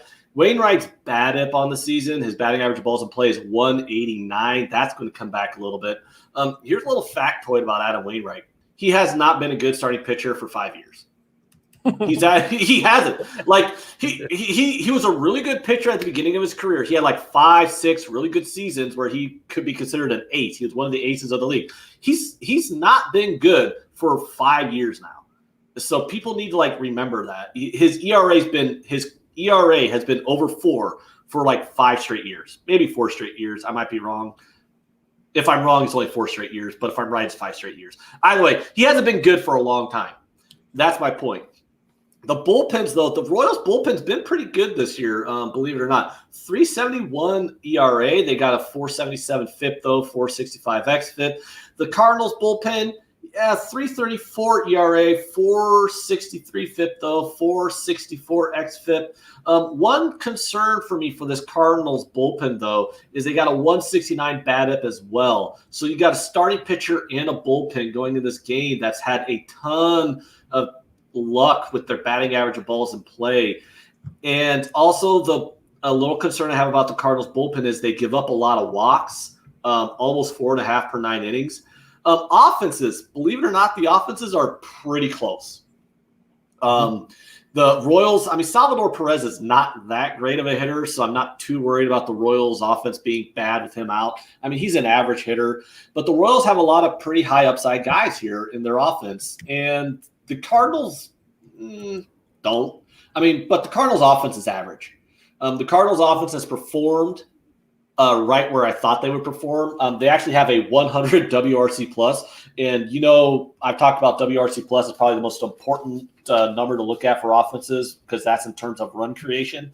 100 is average, and that's where they're at. They're average, so they're not a bad offense. They're not a great offense. So I think they're performing right in line with where they should. And now here's where you and I are going to butt heads a bit. Does Matt Harvey suck? Yeah, I already said he's bad, but Wainwright's not that good either. And so I'm looking at this game where I have bullpens. When I'm looking at a 9-innings line on this game, I have bullpens that are about even. There's some regression I'm looking at here with the Cardinals bullpen. I think the Cardinals bullpen is probably going to regress negatively a bit. And I have two offenses that are about even as well. So 2 out of 3 aspects of this game I have lined up pretty evenly. I have Wainwright as a better starting pitcher than Harvey, but I don't have Wainwright as a good pitcher either. I actually had this game. Don't get me wrong. The Cardinals should be a favorite here, but not $2. About 130. That's where this line should be. This line should be Cardinals minus 130, Royals plus 130. That's a fair line on each side, not minus $1.95, minus $1.90. You cannot. I know Harvey's bad, and I know everyone's like, fade Harvey. And I agree with you. Harvey's bad. He's a guy I want to be fading. But I don't want to pay closing in on $2 in a game started by Adam Wainwright, who's not a good starting pitcher either. He's not a trash can like Harvey, but Adam Wainwright is not a good starting pitcher. And guess what? Harvey could come out here, have a mediocre start, and give up 3 runs over 5 innings. That's a mediocre start, but that's still a good enough start to where I would expect Wainwright to probably give up 2 runs over 5 innings. Then we get into the bullpens and the offenses, and I got a 1 run, and I'm only got 1 run with a nice plus number. Long story short, I'm on the Royals. I took the Royals plus 185 here. I just think that's where all the value in this bet is. Now, I think the Royals should still be an underdog. Like I said, I think they should be like plus 130 here. But I think the line in this game is predicated so much on Matt Harvey being bad, and the bookmakers know that people are just going to want to fade Matt Harvey.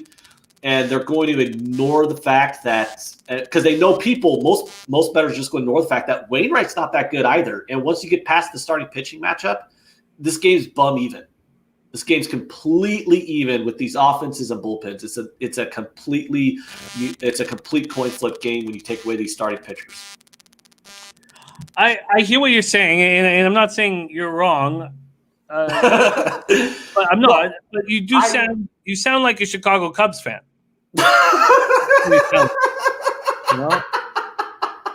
So a Chicago Cubs fan, what are you talking about? I see a Cardinals team that's 6-2 at home, where Wainwright always pitches well at home. And so I'm not saying you're right. You have found value. There's no doubt about that.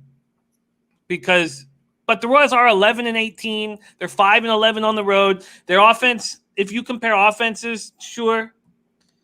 And if you compare bullpens, yeah, I hear you. But I think that there is a big difference when the Cardinals are at home and Wainwright is at home. So the Cardinals are just so professional. Yeah, they're so professional going to the casino and getting COVID to everybody, but But I'm not going to let this scare me. And Jason Folks says KC hung well with the Twinkies, probably the most underrated team on a skid, if not today, playing KC's on the horizon. Like I said, I understand why people want to fade Matt Harvey. I mean, I faded Matt Harvey my fair share of times as well.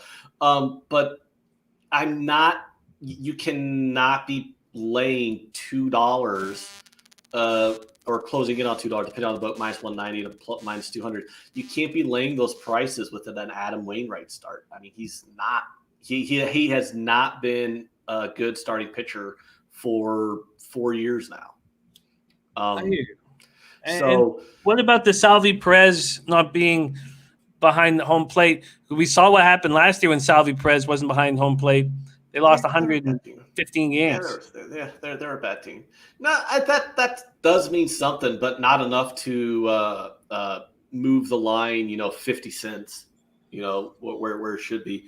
Like I said, I understand why people are wanting to get on the Cardinals here because, everyone wants to fade Matt Harvey. Mm-hmm. But, he could randomly have a decent start. And now all of a sudden you lay $2 against a guy and he just randomly had the 1 or 2 decent starts he'll have in the year.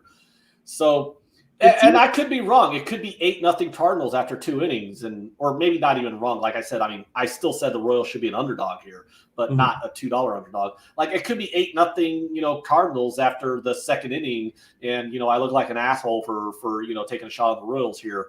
But I see this as a 130 fate underdog. They should be plus 130, and I'm getting plus 185. I'm going to bet that every time. I get it. And I did get the Cards at minus 192 on my minus one. I did get in last night, at least. So that's 28 cents better than what I would get right now. I am going to add the first 5 minus half, minus 135, and we'll have fun. We'll have fun talking about it. All right, let's get over to Mariners Padres. I was really hoping that these first 5s would come out and I could get a look at the number here, and I couldn't until right now. So Seattle Mariners, San Diego Padres, first 5 under 4, plus 100. And the Padres don't hit lefties as hard as they hit righties. 230, 745 OPS. And Marco Gonzalez has been good this year. 2-2, 3.34 ERA, 0.88 WHIP, 26 Ks to 3 walks, has allowed 4 long balls in 29 2/3, but I trust him. And then we get to San Diego at night, which is a nice place for unders. Also, it's not going to hurt us getting 11 miles per hour in. It is warm in San Diego, warmer than normal, so that may hurt us a bit. 79 Fahrenheit. Padres have won 7 straight. Look, I don't want to get in the way of them, but do you think their offense is so dangerous right now that you shouldn't bother with the first 5 under 4 plus 100? They're on the longest winning streak since 2013. 6 games remaining against teams with winning records. So the Dodgers got to win and win and win and win to keep these Padres back in second. Paddock gets an extra day's rest again. He held the Rangers to 1 run, 4 hits, 2 walks, 5 strikeouts over 6 innings on August 19th with the extra day's rest. And Mariners have won 3 straight and 4 of their past 5. We cashed with them when we were here on Saturday and tonight when I backed Justice Sheffield. I should have doubled up there. Viper MB says Mariners about to get smoked. And MMA Locker Room says take Paddock with the Ks. What do you think here, Mariners, Padres? And is the first 5 under 4? Should that be a play on my card? I think that's risky. I really do. You kind of hit the nail on the head there. The Padres offense has been so good this year. It's hard to – I've gotten burned trying to take a couple first 5 unders with them, and it didn't work out for me very well. So I just kind of – and also Paddock, I don't think he's as good as people claim he is. He gives up a lot of hard contact. So I'm not really sure if he's going to turn out to – I know there's like a lot of upside on him, and a lot of people think he's going to be an ace. I'm not really sure if he's going to wind up being an ace. I think he might wind up just settling into like a number 3 starter role because until he stops giving up a lot of hard contact. The thing too with Gonzalez, though, is Gonzalez is pretty decent starting pitcher. On the year, he's got a 3.33 ERA, 3.64 FIP. 393 Sierra, and he also gives up a lot of weaker contact. His average exit velocity is 86.7 miles per hour. The average exit velocity off a paddock is 90.2 miles per hour. So that's one of those. This is just one of those spots where it's like I actually think Gonzalez might be a little bit of better starting pitcher going in here than Paddock, which a lot of people are going to think is heresy because Paddock's been so lifted up, but I don't know. He's always seemed kind of average to me, maybe a little bit above average for the year and a half that he's been in the league. Gonzalez, on the other hand, he's an above average starting pitcher. So, yeah, I just don't see a lot of value in taking an under here, especially under 4. I could see the Padres, getting hot still. They got a great offense. Bullpen-wise, the Mariners' bullpen's been bad all year. The Padres' bullpen's supposed to be good in theory, but they have not been good all year. Whether you look at the entire year stats or you break it down to the last 2 weeks, they still have ERAs and FIPS and xFIPS and all that stuff way over 4. Where I see the main advantage in this game is the Padres' offense. The Padres have one of the best offenses in the league. The Mariners' offense is pretty weak. And then, it's a little counteracted because, Gonzalez is a lefty and the Padres have not hit lefties this hard. To me, this is a spot where I don't want to be laying $1.90 going into here. It's either hold your nose and try and take some value with the Mariners, which I'm not going to do, or just pass because I think this is an overvalued spot for the Padres. I think Paddock's getting more love than he should, and I just have to pass. I'm not going to lay this number with them. Although they probably win. They do have a really good. When a team has an offense as hot as theirs, you never get shocked if they put up 10 runs, but I don't think it's worth it. This isn't a spot where I'd lay $2. There was a spot earlier in the card where I lay $2, but not this spot. I hear that. And the 4 might be. Yeah, that 4 is so risky. There's been several times this year with Padres where I thought a first 5 under looked like a slam dunk play, and it sailed over. So it's like I'm off that wagon. I'm not getting tempted by any more Padre first 5 unders. Again, some of those spots involved Paddock where I'm like, oh yeah, Paddock's supposed to be really good, and it's like actually now that I've watched him a little bit more, I'm like he's kind of average. Yeah, people hit him hard. Like even balls that get put in play that don't go for hits. People are rocketing the ball off this guy. Yeah, no, I don't need to have I can take it easy getting into this week's I do have one more play, so don't worry.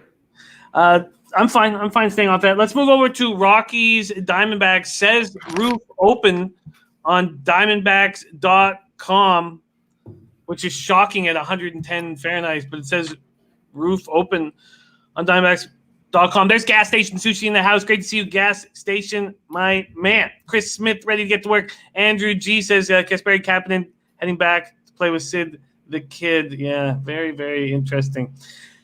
Herman Marquez has suddenly become tricky. Looked so spectacular to start the year. Now 2-4, 4.38 ERA, 1.27 WHIP, 35 Ks in 37 innings, 10 walks, 3 home runs against Alex Young, 1-1, 4.50 ERA, 1.17 WHIP, 19 Ks, 4 walks in 18 innings. Nice K to walk ratio, but still had 6 home runs in those 18 innings. A home run every 3 innings. Rockies hit lefties hard, 280, 761 OPS. Diamondbacks don't hit righties, 247. Well, they hit okay average, 247, but no power, 710 OPS. Both bullpens at the 5 ERA, 1.43 WHIP spot.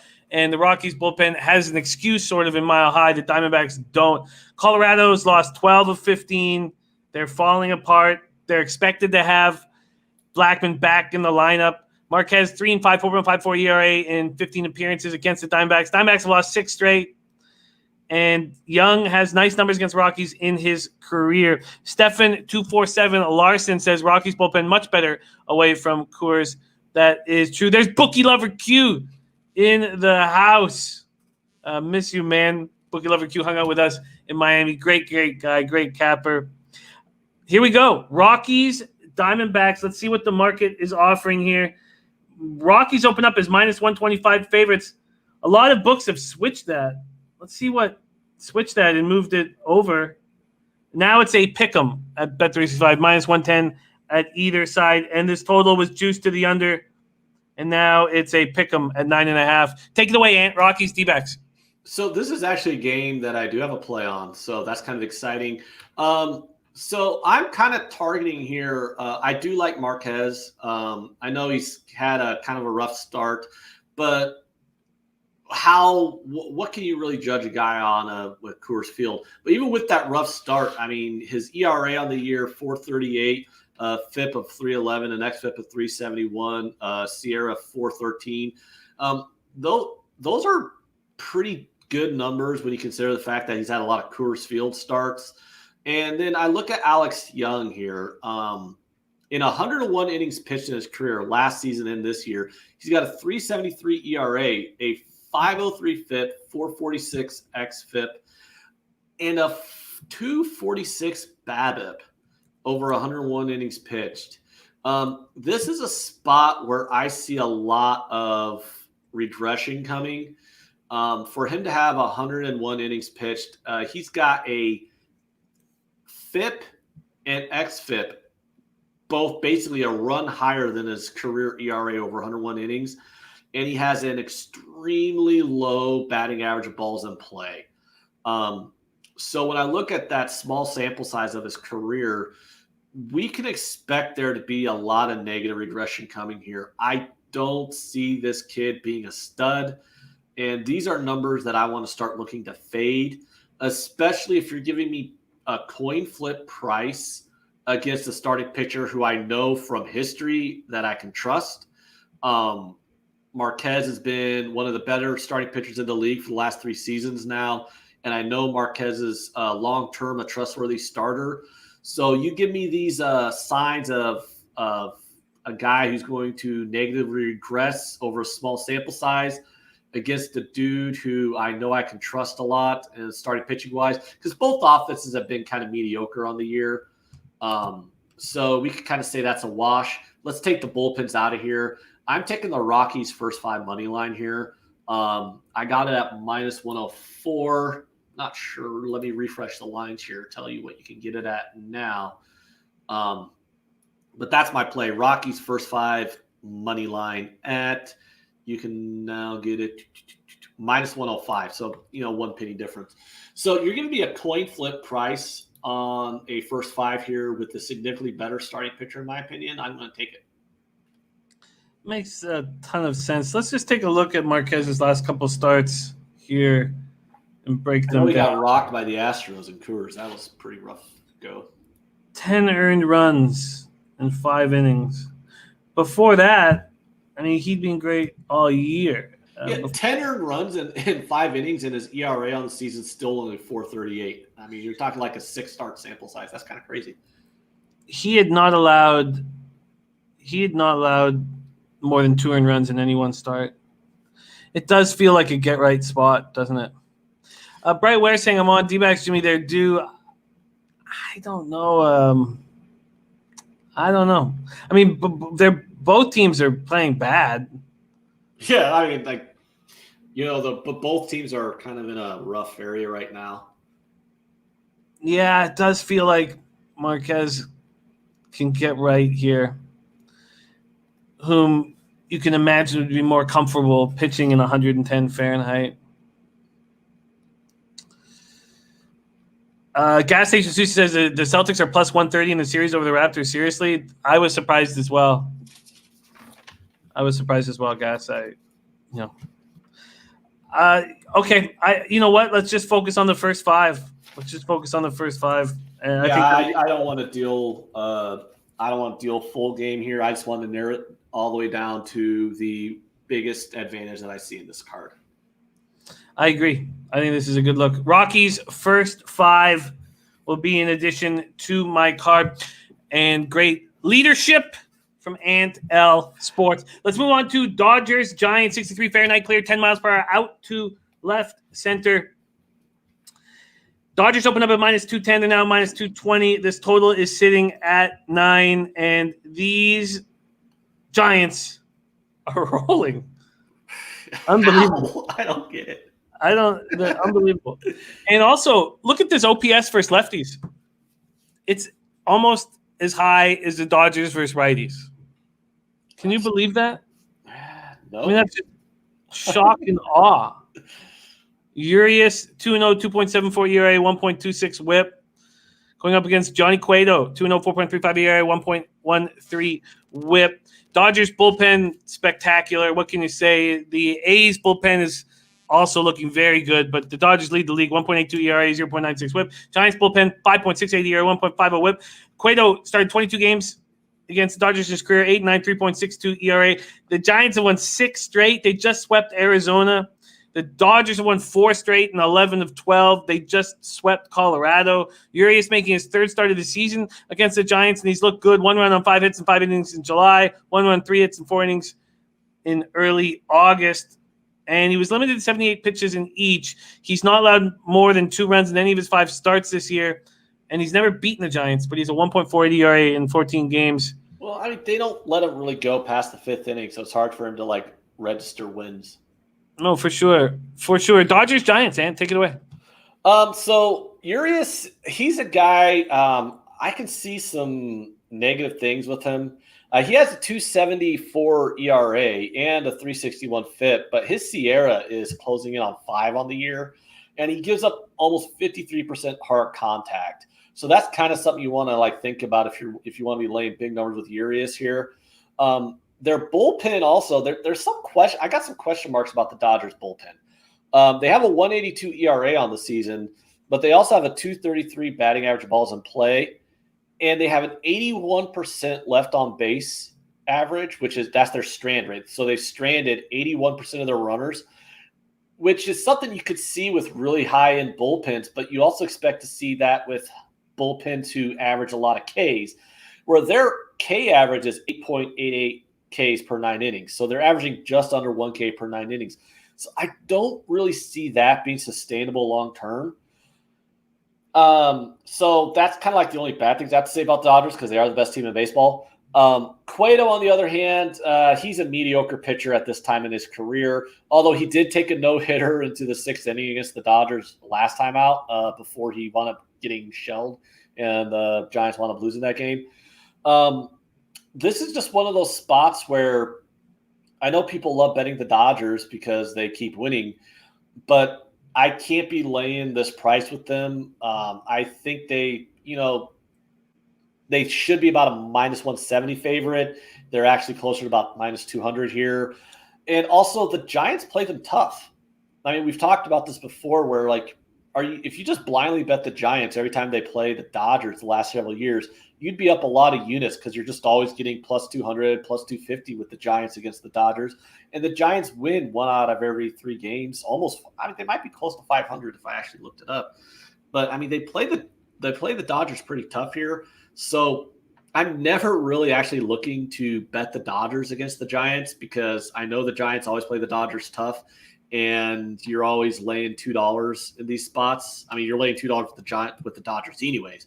But I just don't see this as a advantage to be laying $2 with, especially when I don't think Urias is their highest upside starter here. I mean, I like guys like Buehler better. I like Kershaw better. I like Dustin May better. And so this is just a stay away spot for me.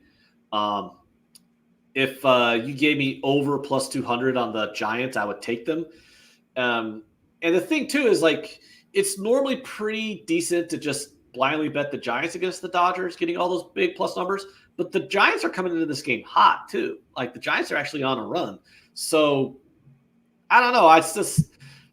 This is a spot where like, I'm certainly not going to bet the Dodgers here, but I mean, come on, you're +180 on a team that's on a hot run. That might actually be a look. It might actually be a look. I'm not going to do it. No, I haven't bet it either, but yeah. I'm trying to talk people off of laying $2 with the Dodgers here. Because I know that's what most people will do is they'll They'll probably throw the Dodgers into all their money line parlays or whatever. And then when it's one of those times when the Giants go out there and beat the Dodgers, everyone's going to be sad and be like, the Dodgers fucked me. I can't believe they lost. Like, well, they lose to the Giants a lot, believe it or not. Agreed. Great breakdown. We've beaten up this baseball card. Where this is the longest we've ever done baseball for. Oh, God. 40 in. Thank you, Ann, for all your hard work. Great stuff.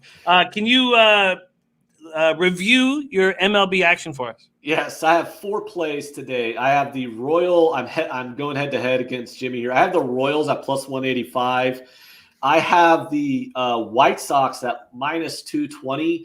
I would suggest, take that run line if you want to get that juice down, or use them as a parlay piece maybe. I have the Rockies first 5 at minus 104, and my best bet of the day is the Blue Jays at minus 125. I like it. This is my MLB action. We skip the double headers, and I don't have it. I stayed off the Jays, and we'll see if that ends up hurting me. Yeah, I'm on the full game under 8 and Twins Indians, full game under 8 and Twins Indians. And then I've doubled up on the Cardinals, first 5 minus a half at minus 135, and full game minus 1 at minus 153. And that full game I bet last night, first 5 I haven't bet yet. That's why I got minus 192 when it's 220 right now at my book. And then I'm going to tail and on the Rockies first 5. That makes a lot of sense to me. This is a huge card, and there's been a ton of passing, which I know isn't exciting, but I need to win badly. And that's the most important thing to me, is winning. And if that means that I cut down my plays on a day where the card is tricky and dangerous and potholes aplenty, then I do just that. And thank you so much for joining us today, my friend. Last 2 days, Ant's been on the show. Been nice days. Rolling. Brightware saying that Tigers game will be canceled due to rain. Interesting. I didn't have that in my weather report. Interesting. Anthony Lorenzo says, just like Red Sox own Jays, Giants get up and bring it against the Dodgers. I hear you, Anthony. And that's coming from a Dodger fan. I like it. And Al, thank you, my man. Any last words for these great cappers in the chat? Yeah, just if you get into a rough skid, take your plays down, just take them down. Do what I did. I basically took all of Sunday off, and then I only played 2 plays on Monday. Kind of had me feeling a little bit better, because, you're going to get those rough spots, and you don't want to just keep chasing. Just take a day off, clear your head, and then get back at it. Absolutely. Well put. Follow this man on Twitter at @AntL_sports. Are you doing any night shows this week? Yeah, I plan on it. I got the webcam already and all that stuff. So if I see some spots I like in those afternoon lines, I'll send Cynthia a message and get a video set up. Love it. There he is, Ant L. Thank you so much for joining us, Ant. That was our most in-depth breakdown of MLB cards. I love it. Very long, and I love it. Thank you. Okay, let's get to work on NBA. Thank you so much, Ant. Let's get to work with NBA. So it's been just a roller coaster ride in NBA. I've had 11 of my last 13 totals and sides. Giving out the Nuggets to Claudio S. in that game, I thought they were going to bounce back, that they lost by 30 or 40 or whatever it was, is still just aching at me. I went 0-6 in props and then 2-0 on Saturday in props. I knew that 0-6 was an aberration, and I would get back to cash. So, it's been an up and down year. The last 2 years, I've been up double-digit units in front of you guys. I'm 147 wins, 130 losses, 53.1%. I'm up 6.27 units, so need to get up to double digits. My ROI is plus 2.26%. My average line, minus 108. Yeah, Tony Mang, I hated giving that to Claudio. Oh, God, that hurt. It hurt. All right. Let's get to work. Game 5, Utah Jazz. They lead the series 3-1. They've looked very strong, and it's Donovan Mitchell who's looked unbelievably spectacular, making up for that playoff series last year when he did not look very good at all, and he's making up for it in a giant way. He's just a special basketball player. Jazz open up at -3. That's where they stand now, but there are 2.5s on the board. The total opening up at 220.5. There's 220s and there's 219s available. Dutch Boy first said, here you lost 2 first half bets and both cover full game. It's tough. Dennis Garcia says still room on the Utah bandwagon. Dennis Garcia has been on this Utah Jazz team since the start. Viper MB on the over 219.5 here says I shall be rooting for the Nuggets because my series bet depends on it, but they are toast. Mark Unkefer says who thought Conley would come back and play like this? That was about the biggest mistake I've made in the bubble, thinking that he was going to mess up their rhythm, and he goes 7 for 8 from 3. In the 8 seeding games in the bubble, the Jazz pace was 100.69 possessions a game. In the Nuggets 8 seeding games, their pace was 97.50 possessions a game. Their pace against each other has slowed to a crawl. 93.08 possessions a game. Whew. So we have Jamal Murray and Donovan Mitchell going head-to-head in that last game. First time in NBA playoff history that 2 players have scored over 50 points. Jokic fought back after that unbelievably bad Game 3. He fought back in Game 4, and he looked better. There's a chance Gary Harris will be playing tonight. And that will be a big deal, not necessarily on the scoreboard, but for the Nuggets and for a little perimeter defending. I mean, they don't need Gary Harris. Does anybody know any last-minute words on Gary Harris? If you guys could know, let me know. Dutch Boy Fresh wants to know what this Clarkson prop is. I'll be giving it up right now. I'll pull it up right now. Spencer Penningy on over 219.5. Jazz team total over 111.5 and Jazz -3. Nate Shellhammer's been riding Jazz. Dennis Garcia says you'll enjoy the Jazz. Mr. Wisdom says Jazz easy bag. Nate Shellhammer says I think it might be Denver's turn to win this one. Sean Moser says don't believe Jazz are that good. I believe the Nuggets are that bad. Their defense is atrocious. Well, it's changed without Harris and Barton. Can't guard the pick and roll, and Utah's attacked the last 3 games. Cote Sawyer saying Utah can't play defense. Cote Sawyer saying Utah can't play defense. All right, let's go into the player props here for our man, Dutch Boy Fresh. Get to these player props. Here we go. Points for Clarkson. 16.5 and heavily juiced to the over. -130. Conley at 17.5. Heavily juiced to the over at -140. Wow. Donovan Mitchell points at 27.5, -145 to the over. Bookie Lover Q says close game tonight, fellas. Torrey Coker on Denver first half. Spenny Penny Bombs, Clarkson over 2.5 threes at +110 looks good. And Chris Smith saying Michael Conley playing for his son. Bookie Lover Q says guys having babies angle. Look, yeah.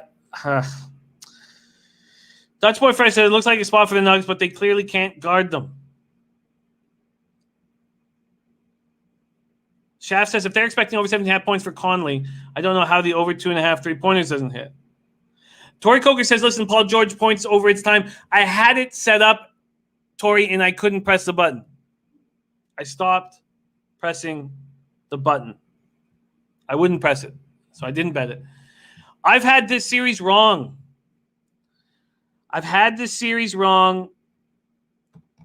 Since the start of it. And I'm not going to put my money down on it. And I know that's a boring answer, but I need to win, and I want to keep winning with my sides and totals. And I just feel extremely uncomfortable here. The Jazz, without Bogdanovich, have been spectacular. Conley's come back and being incredible.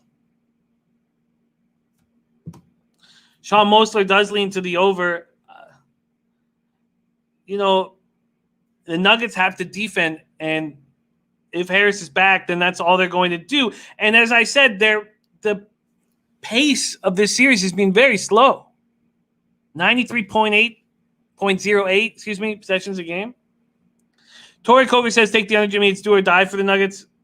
That makes sense to me because of the pace. I mean, do we really expect the Jazz to keep shooting at the percentage that they're shooting? With all that being said, Shane Schwader says, if Harris plays, I don't see Mitchell putting up 30. Do we know if Harris is going to play? And is that really what you want to do in your first game back after being out for so long, is chase Spider around? Come on. Andrew G says, I'm off the Nuggets. The meat was bad.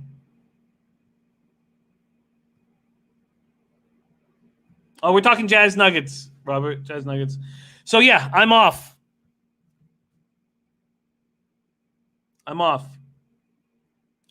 Let's move to Mavericks Clippers.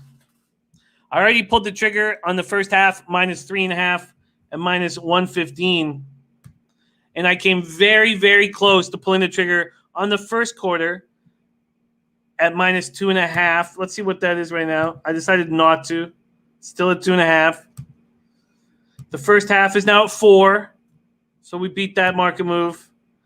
And then am I seriously going to sit here and say, oh, watch me pick the right time for Paul George to go off? So Paul George player props, when I was thinking about betting it, we're at 20 points. We're at 23.5. It was -115 to the over, -125 to the under. Well, the under is getting hammered. It's now 22.5. Dutch Boy Fresh says first quarter looks good to me. It does, but 2.5 points is just a little much. You know what I'd even prefer the race to 10 a little bit more. Chris Smith says Dallas team total over easy. Dennis Garcia said I wanted to take Doncic props under, but didn't have the heart to. And Maceo saying Kristaps is out. So Maceo letting us know that that's official. Kristaps out, 7'3". So now I think that because it's playoff time and so much is at stake, we probably want to wait. And it is. Trotwam in the house saying KP is out against Clippers. Okay. Quick question about what the Hardaway prop is. Tim Hardaway is at 16.5 points. He's looked very good. MHP says if Porzingis is out, Curry and Hardaway will eat. Lillian Pumpernickel says he was out last game and Mav still stepped up. No doubt about it. Tori Koger says Dallas has made a fool out of Paul George and the Clippers. Paul George will score over 30. My thought process was we all watched Kawhi switch off of Luka for that dagger 3. Why did he do that? He's probably asking himself that same question. I expect him to be expending a lot of energy defending Luka in this game.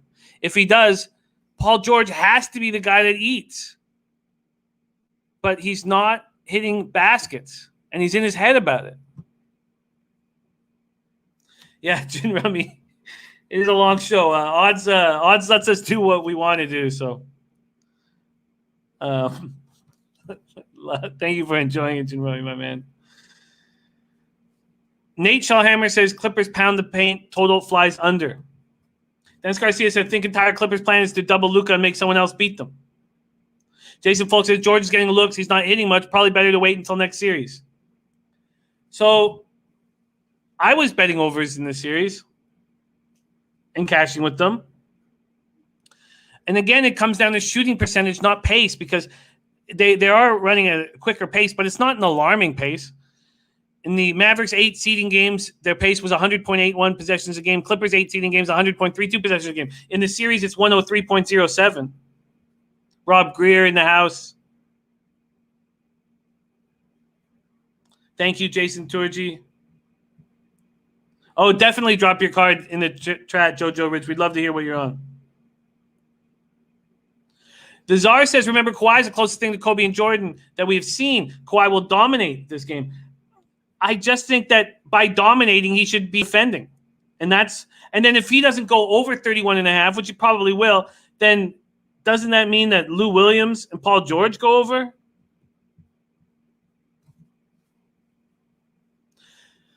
Sean Moser says Clippers were out rebounded by 23. Rebound was close to even before that. Spencer Pennybaum's got Clippers 1.5 minus first half minus 3.5. A Haley says Clippers early, Mavs late.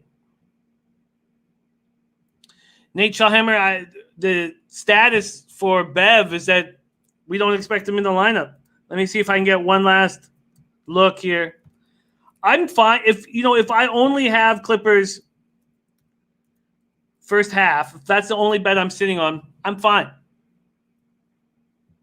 I don't want to sit here and play God saying, watch this, Paul George's going to – because that's what's been hurting me in props, and that's what was winning during the season and hurting me badly in the playoffs is trying to pinpoint when the basketball player is going to turn it around. He's doubtful. He's not playing tonight.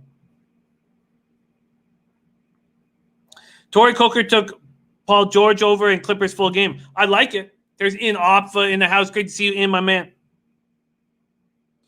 Dennis Garcia says Lou Will props have been clutch. I expect them to be clutch again today. And this total that opened up at 236, now sitting at 235.5. I would love to have the balls to take the under. But I need to make money. And the one bet that I'm the most confident on is the Clippers first half minus 3.5. Now, I know it's 4 now. Lillian Pominica, I like the Clips first half because this Mavericks team late can just get rolling. McDonough out, says Elliot V. Wow, for the Lightning. Nate Shawhammer says full game under, first half over. Sean Moses said Clippers were 0-8 in the first half going to the last game. Clippers have not been good against spread the first half, but again, 4-0 against spread after a loss, full game in the bubble. Look, I think that the NBA's to win money year after year in NBA, you have to be situational. And the situation says Clippers are going to come out hard. They're going to come out hard. We need to get Dutch Boy Fresh on the show to break down NBA. Dutch, let's connect today and figure out when you're good. Mr. Ghost says, in honor of Pistol Pete Loshak, Clippers. All right, I'm not going to add anything. I wish I had the balls to take the under. I don't. I'm going to take the first half minus 3.5. But the Clippers got to start playing D. And the pace is not that hot. God, do I have the balls to take the under here? Yeah, Big Creeker, we'll go over everything. Do I have the balls? Tony Manning said it's 234.5. Where's it in my book? I don't know if I have it. But the Clippers it's 234.5. Good call. They got to slow this pace down. Oh, thank you, Spenny. We got the details for the trade.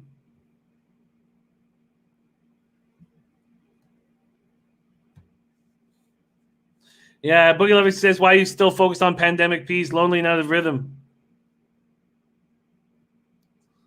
Yeah, no, I'm happy to get off. Dennis Garcia leaning under. Same here. Is that facts, Gas? That's crazy. Minus 400 for the series. All right, I'm just going to make this one bet. I'll leave it as a lean.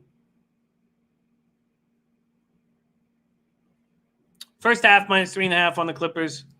I also lean to minus 2.5 first quarter. I'm not going to bet it, but I lean there.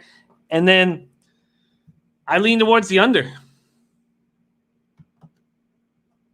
This pace isn't that fast. This has been a grueling series.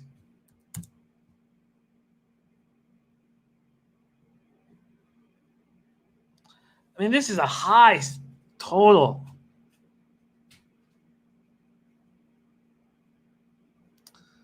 I mean, this has been a tough series on them. When are the Clippers going to decide, let's slow it down? Big Creeker says Mavericks haven't played any defense. Okay, Boogie Love Q says Kawhi and Luka tonight. I would love. Look, if I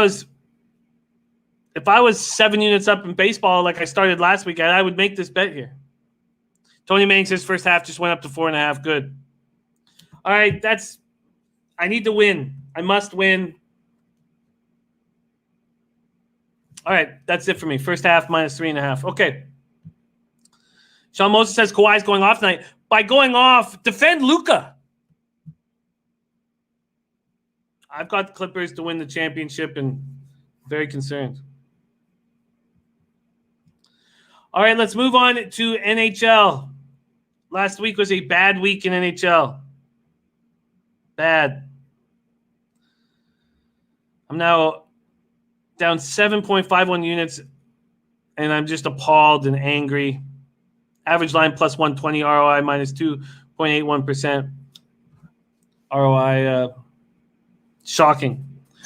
After what you guys have watched me do the last 2 years before this, I'm just extremely angry.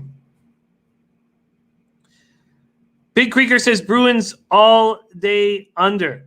We've just heard that McDonough is out of the lineup. Tampa Bay opened as the favorite. It's now a pick 'em at some books. Bruins are slight favorites at other books. This total was juiced to the under heavily. It's starting to come back. Some money coming in on the over.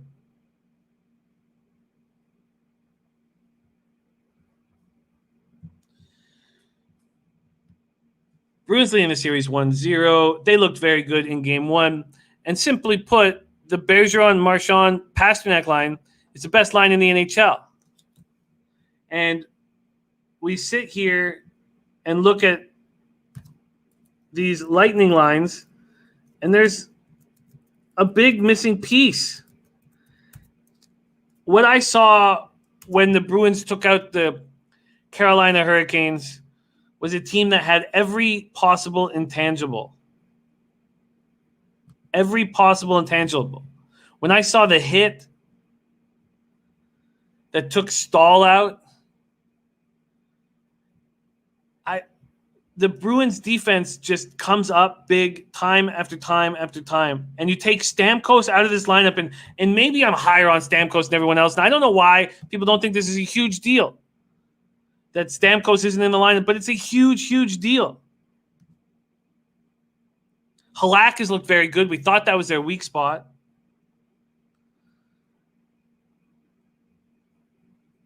And I just you have the best forward line in hockey, and then you have a defensive core that continues to play great hockey.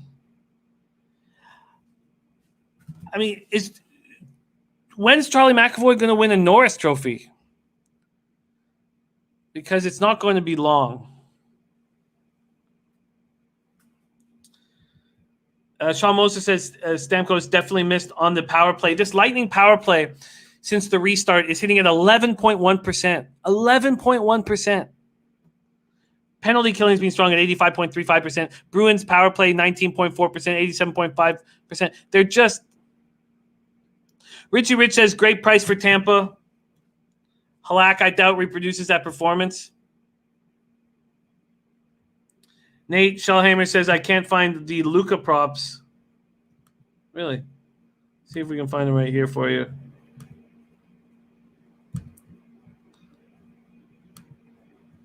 Oh, you're right. Oh, no, there it is. 32.5 points for Luka. And points, assists, and rebounds for Luka, 52.5.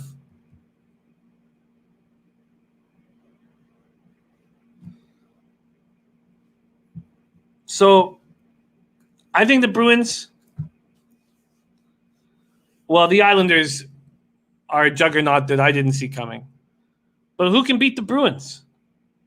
I think the Carolina Hurricanes were a very good hockey team, and the Bruins tossed them aside like they were not there. Bleds W says Babano likes the Lightning. Connor Mack, lean Tampa tonight.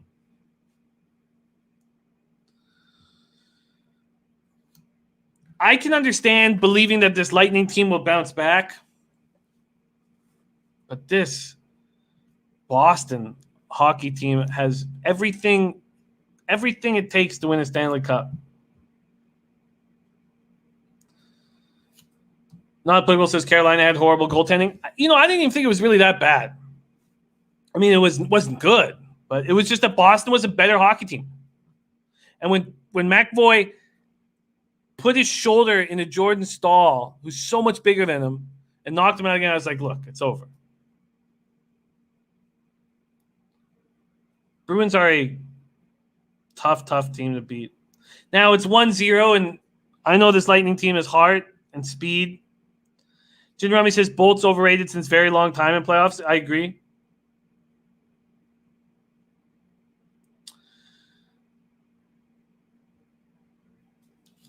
I mean, so much of hockey is bounces and puck luck. These are two evenly matched teams.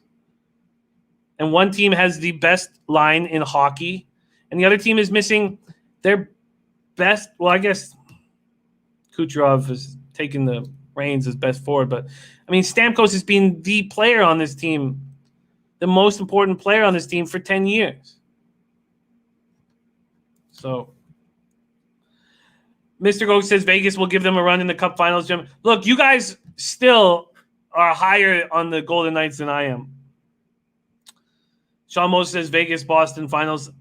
I mean, that game last night in Colorado, Dallas, everything that could have possibly gone wrong. Every puck luck, every bounce, everything just went wrong for Colorado. The Canucks, let's move on to Canucks Golden Knights. Not applicable says Dallas will upset Vegas. Mr. Gokster, Francouz or Francouz, however it's pronounced, is not out of place in the playoffs, and he can step up here. And he didn't look out of place in that hockey game. And I'm going to be bullish on Colorado tomorrow. I'm not making a move on Bruins Lightning. It's just very evenly matched.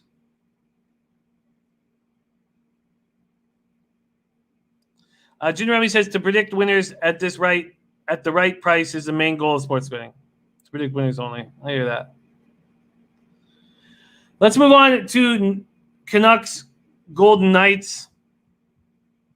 See what we're dealing with here. I think Francouz can play. Richie Rich says Colorado max bet next game. Prove me wrong. Absolutely not. I'm probably not going to max bet it. But I'm definitely betting it. And I'll bet it on the -1 line as well. Vegas opens up at -220. They're now -225. Bet 365. This total sitting at 5.5. So the Canucks played against a team in the Blues that were trying to intimidate them and push them around. I know Ryan Reeves sort of does that with Vegas, but that's not Vegas's MO. What Vegas wants to do is counterattack. And when they do, they're so dangerous. And the Canucks just look bad. But look, the Canucks had to take out the Stanley Cup champions and then had a quick turnaround against the Golden Knights. That 5-0 game is not an example of what this series is going to be. And the Canucks are a much better team than the Chicago Blackhawks. Number one goalie since the Ontario Hockey League. He's not elite. And he's going to get tired.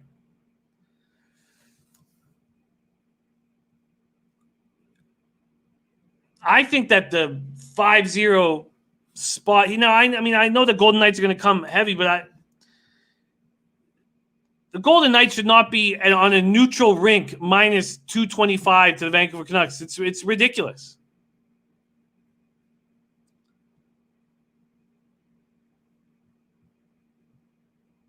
the Elliott V. Look, everybody saw the same thing. And that's why this price is ludicrous at minus 225. The Canucks were exhausted.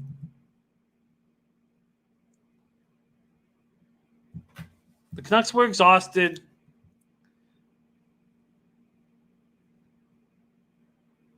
The Canucks, let's just see what it is right now. And it's going to get steamed. I can wait and take the Canucks. The problem is that I'm going to watch the game till 1 a.m, and then I'm going to be so amped up, win or lose, plus 185.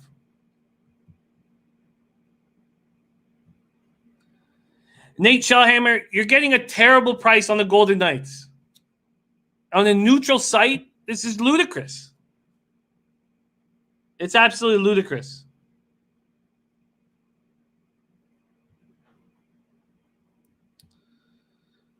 I just don't know if I... Look, this Nucks power play, 25.6%. Yes, Sean Mosler, thank you. And I don't think that the Knights are that deep of a hockey team. They pay their top 6 forwards way too much money. Their forwards are better than their defense. Leo Leon, good question. I haven't seen Fat Wally.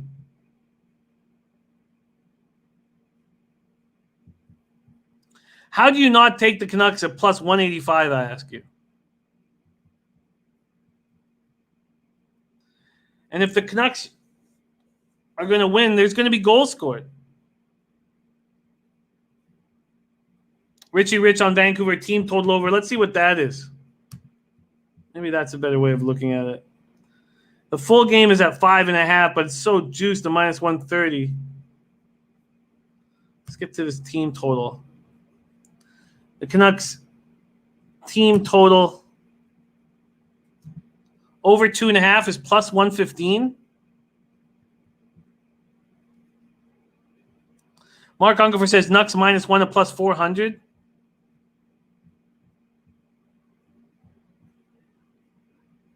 Talk Sports with JT says it will go over. LAB says I think Vegas is just a way better team. They're not. Everything was set up for them in game 1. Richie Rich team total. Richie Rich, the reason why I'm not sold on the team total, Boss Nick saying team total over, is because why not? If they score over 2.5 goals, shouldn't they win the game? Yeah, Nate, no doubt Vegas more experienced. Shouldn't they win the game? And if they win the game, you get plus 185. Yeah, they can lose 4-3.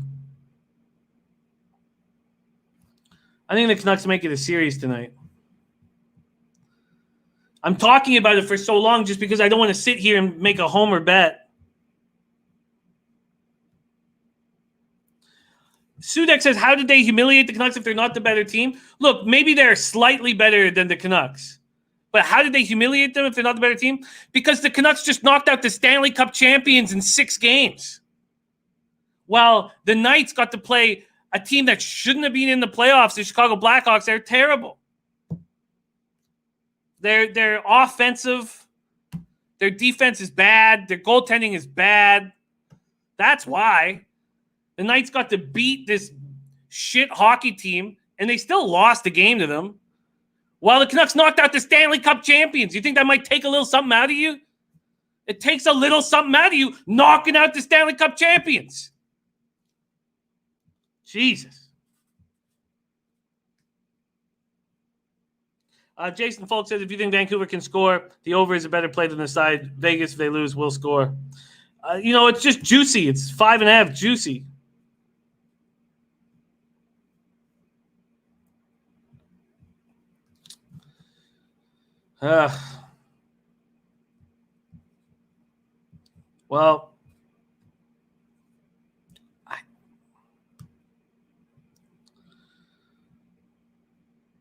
Well, I mean, clearly,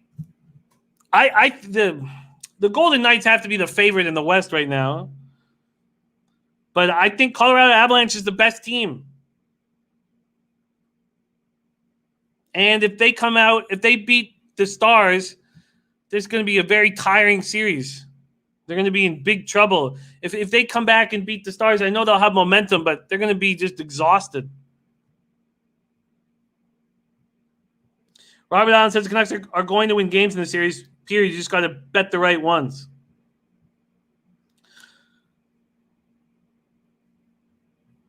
All right, look, I'm just gonna watch the game. I can't. I just don't think I can put $200 on the Nucks here.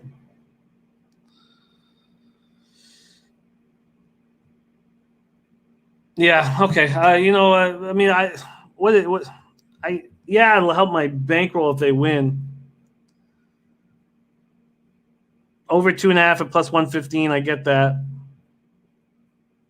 I think the Canucks bounce back. First period over for Mr. Ghoster.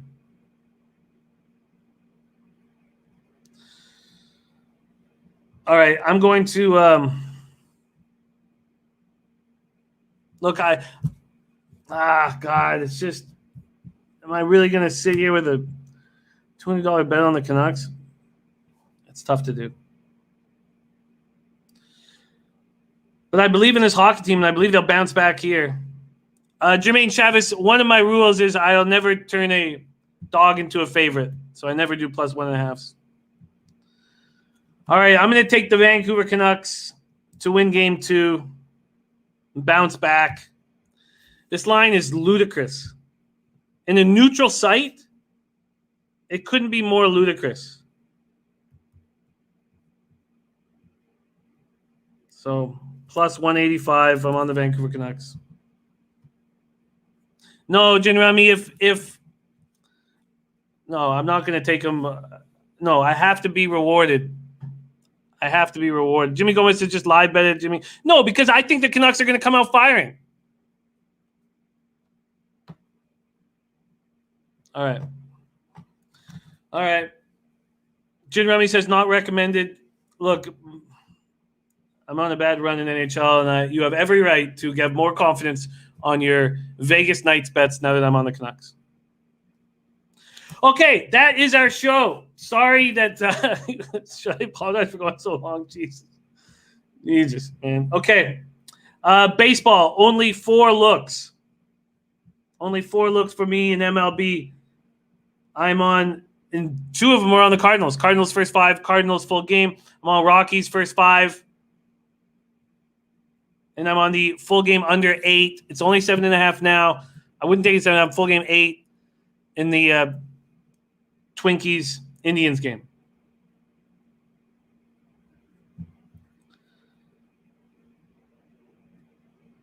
All right, that's baseball. In NBA, I'm just 1 move. Clippers first half, minus 3.5. I wish I had the balls to take the under. I don't.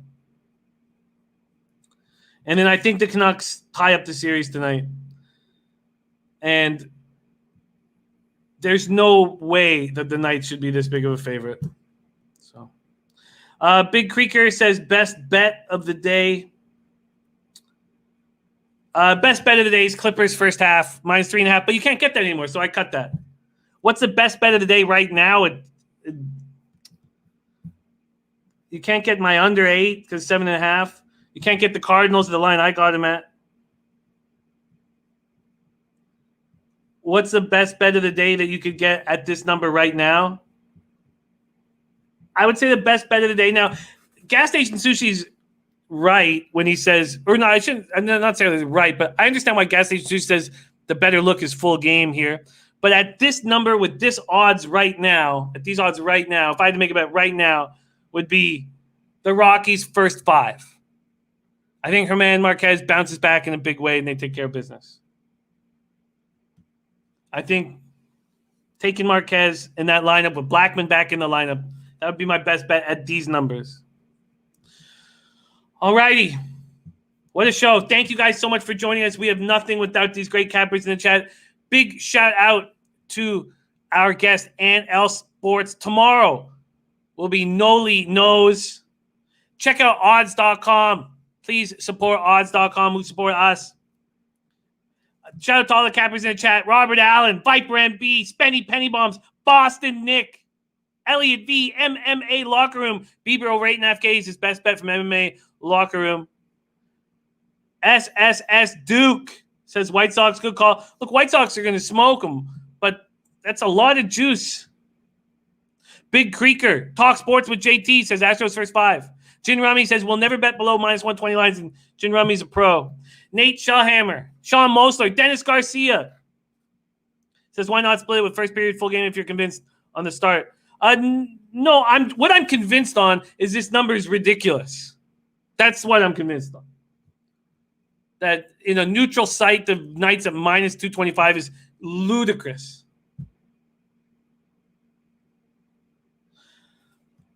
Richie Rich, Gas Station Sushi, Connor Max, JL, Mr. Gokester, Jimmy Gomez, Andrew G, Jermaine Chavis.